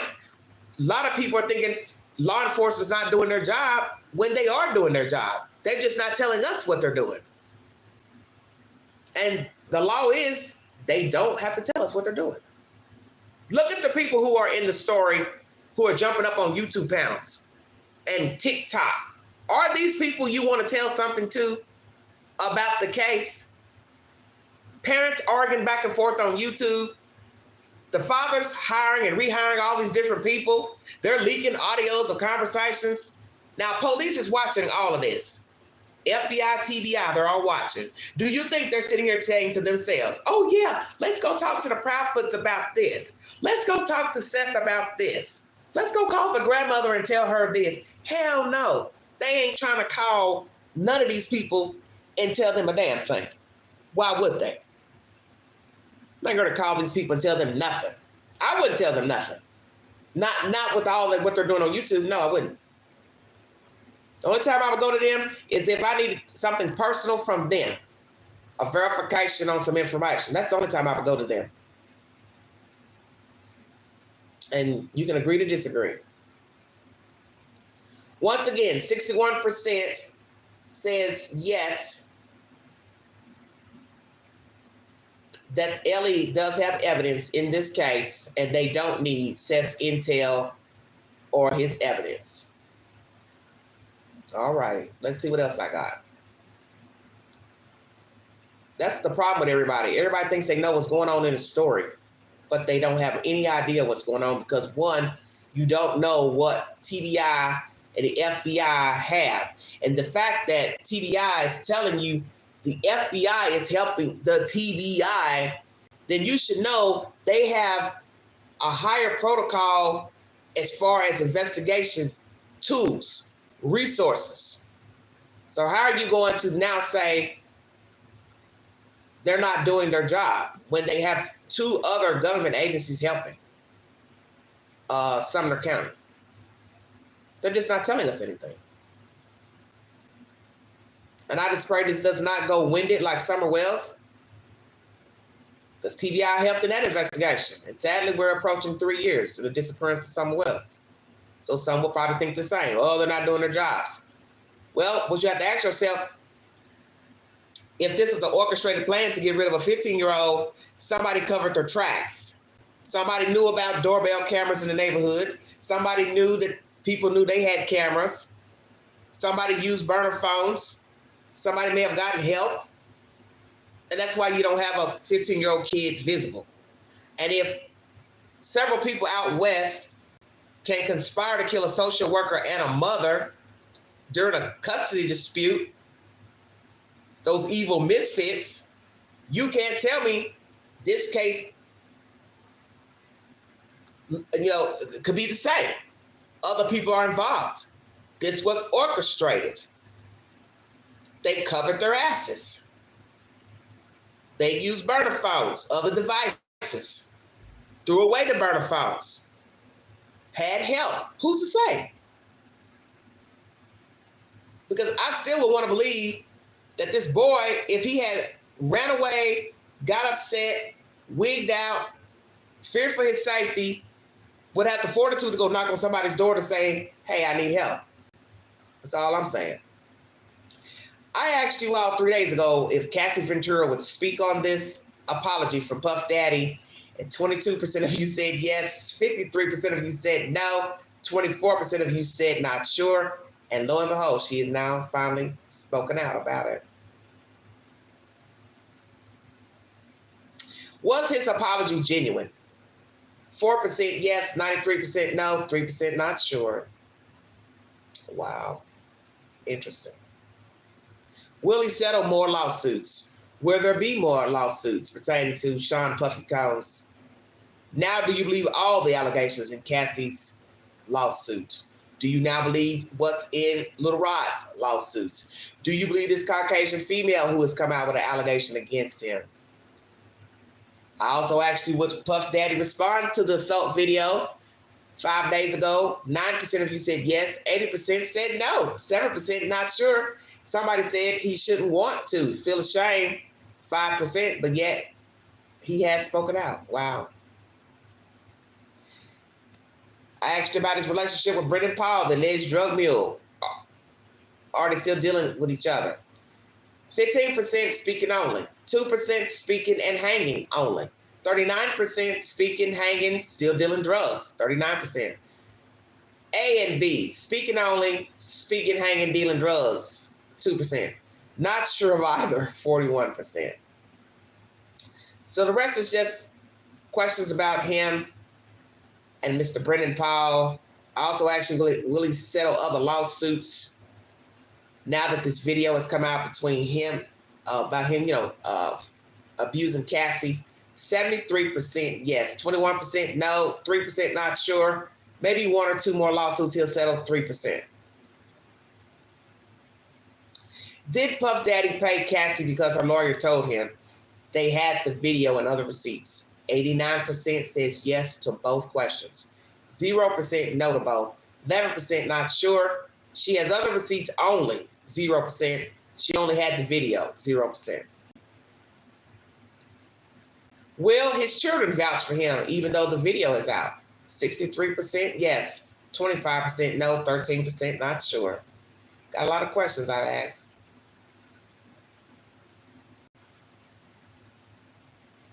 Did she have a copy of the video when she filed the lawsuit against Puff Daddy? 75% yes, 5% no, 20% not sure, 0% got it afterwards. Will the hotel speak on this debacle in the video?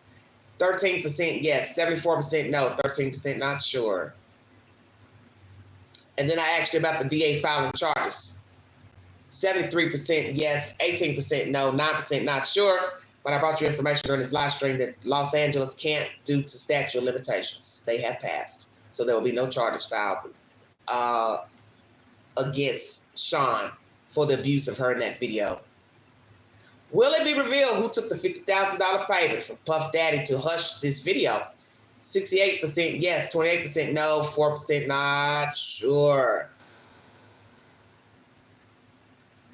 And the rest are just other questions I've asked pertaining to this Jewish couple fighting for adoption rights, foster care, suing a group home that houses children out of Greenville, Tennessee. I've also brought you information about a lady, it's crazy, who was arrested on UT campus here in Knoxville. Her hijab was taken off, and they said they took it off in a paddy wagon, which I don't understand why they would take it off then. I would think they'd wait till they got to the police station. But she got her mugshot taken, and she's upset that that's on the internet. So obviously she wants to adhere to her religious beliefs. Was it wrong for them to take her mugshot with the hijab off of her head?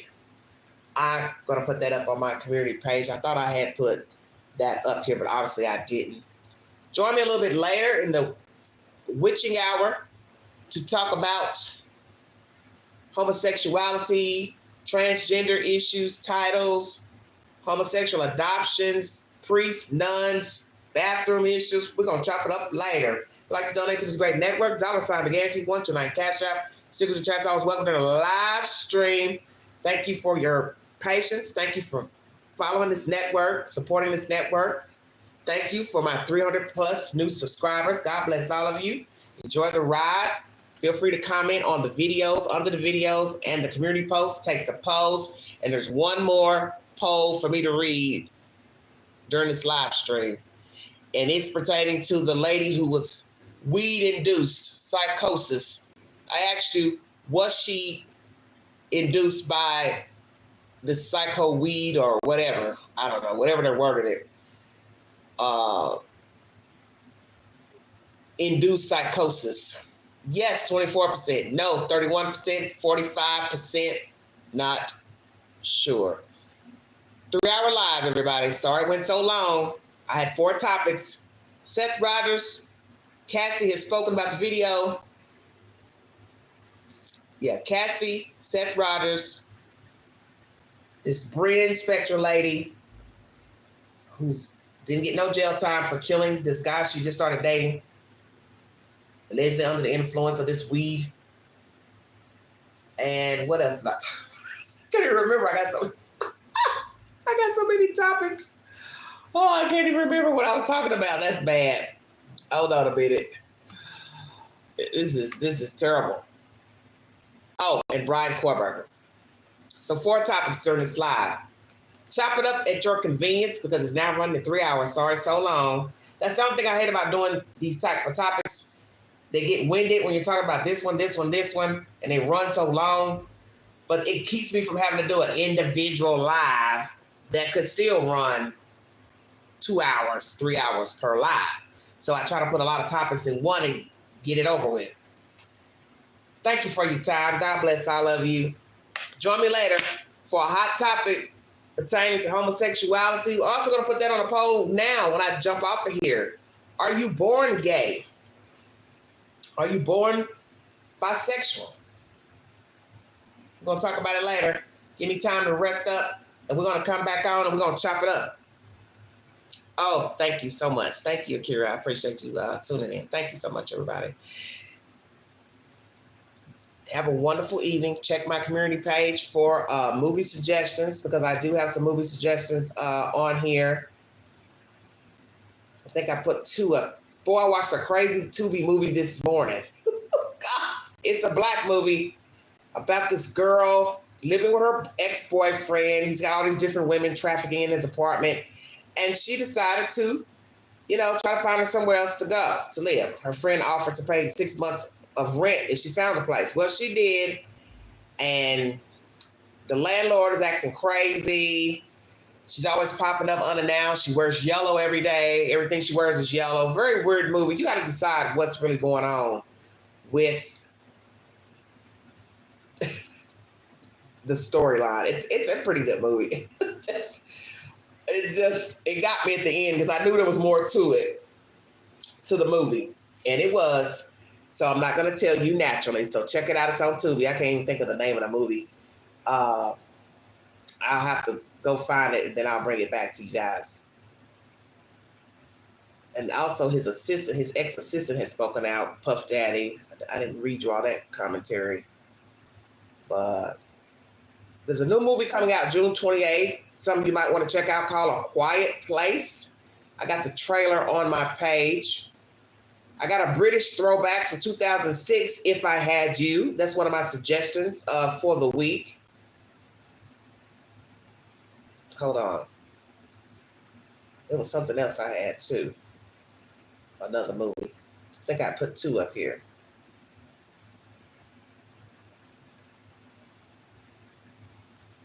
Well, somewhere.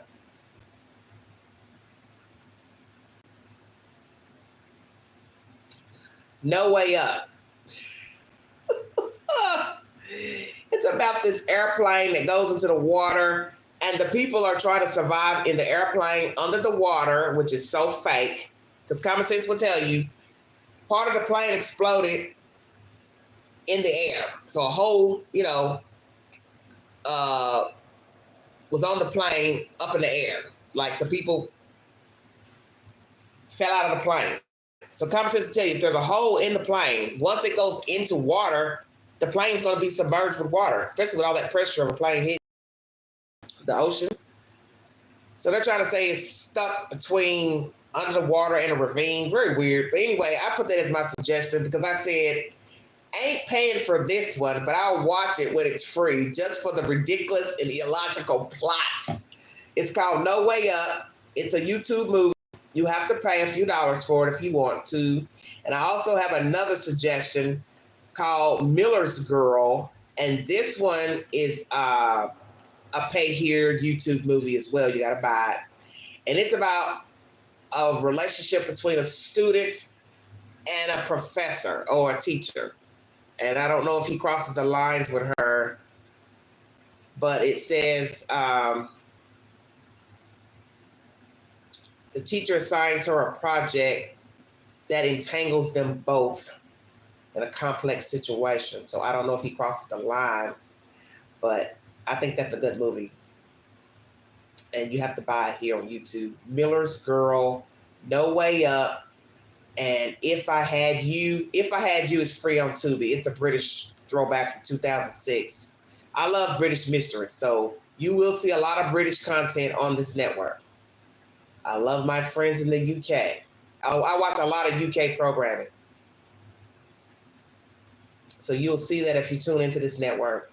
You'll always see something from the UK promoted on this network. Oh, you're so welcome. Thank you for tuning in. Pinto is faithful. Yeah, I'm going to put that poll up about the jihad. Should they have taken it off her head in the paddy wagon? And should they have left it on her head, the Muslim woman, when she took her mug shot? She was rallying for the Palestinian war, all that stuff that's going on over at the University of Tennessee here in Knoxville. And obviously, she got arrested. Jihad came off. Naturally, when they take your photograph, they're not going to leave baseball hats on, cowboy hats, all that.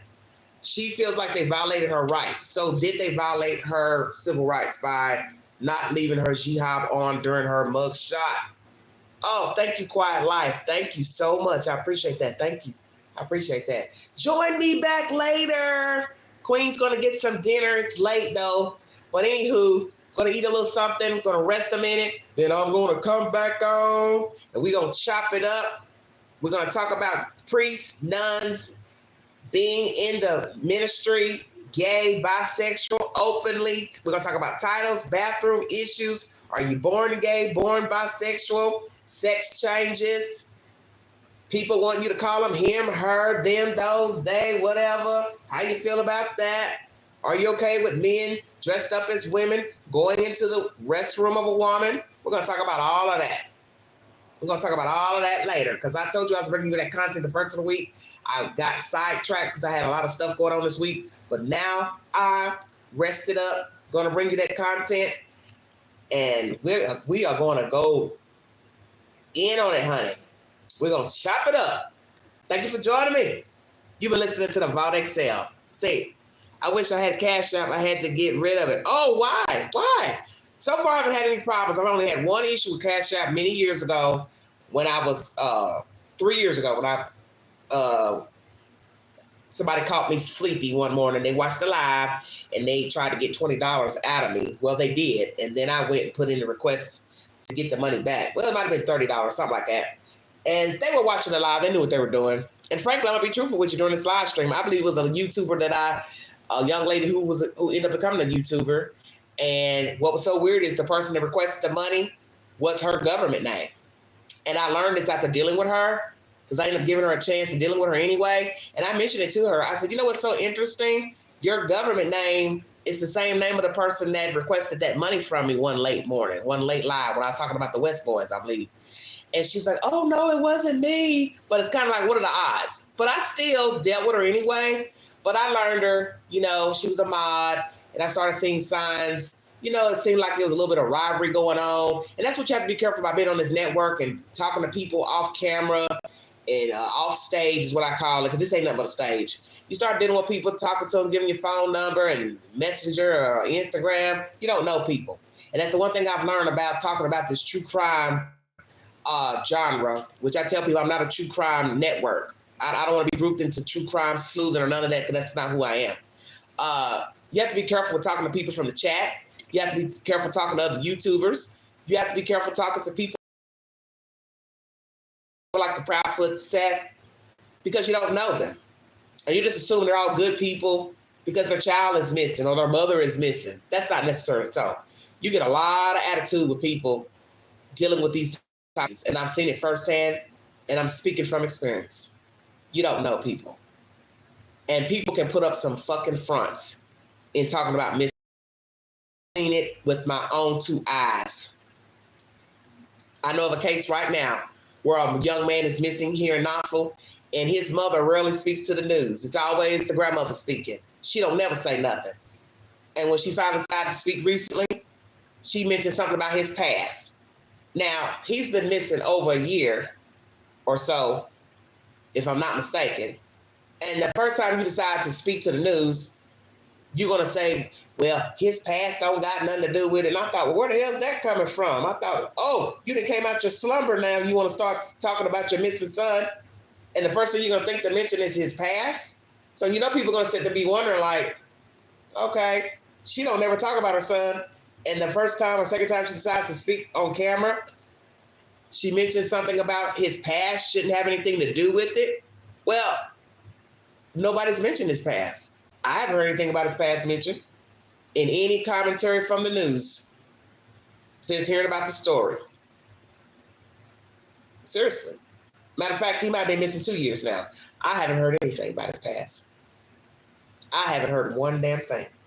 So I'm trying to figure out why she mentioned that. Because that's why I was telling you, people tell on themselves when they start talking to the news, and God forbid when they come to YouTube, they start telling you all kind of stuff. You start thinking to yourself, okay, what is it that I'm really listening to? What is it that I'm really hearing? Because you don't know people. And that's what people need to understand about true crime. Stories of missing people, children, murder. The people in the story may not have anything to do with the death of the person or them missing. But some of them ain't on the up and up either. And I'm just going to leave it at that. He's, he didn't like it. Say what? Your husband, he didn't like it? Well, I so far haven't had no major problems with no fraud or nothing with the Cash App. So you just have to be careful with hitting like unknown links and like Gmail messaging where they tell you somebody sent you money or a payment is coming. And as they tell you, you don't hit unknown links you don't know nothing about. So you have to be careful of those spam situations in your folders and your Gmail and stuff like that, because those are usually scams where they'll say, oh, $5,000 has been deposited in your Cash App or $100 has been deposited. I wouldn't trust it because, one, why is it in your spam folder? If somebody wants to send you something, you're going to get a notification from Cash App. They're going to send you a little $sign up on your notification on your phone. You'll open it up and you'll see that somebody sent you money. You either accept it or you don't. You'll see if they requested money from you. That's why you always got to pay attention. That's why on the request line, I hit that turn off button. So nobody can even send a request to request money. So that way you don't end up sending money to somebody unintentionally. That's why you always got to pay attention to anything that comes up in your cash. Because if you leave that button on for a request, a person could request $100, $200, $30, or whatever, and you're not paying attention, and you can hit that button and you're now sending somebody money. So this is why you always have to pay attention to things. Nothing wrong with Cash App. I just don't have it anymore. My fam uses it, no issues. Okay, that's cool. All right. Thank you, though. I appreciate it. All right, you guys. I'm out of here. Thank you for the love. Queen will be back a little later. Join me for this hot topic. Plural. Thank you. Let me listen to the body itself. Thank you.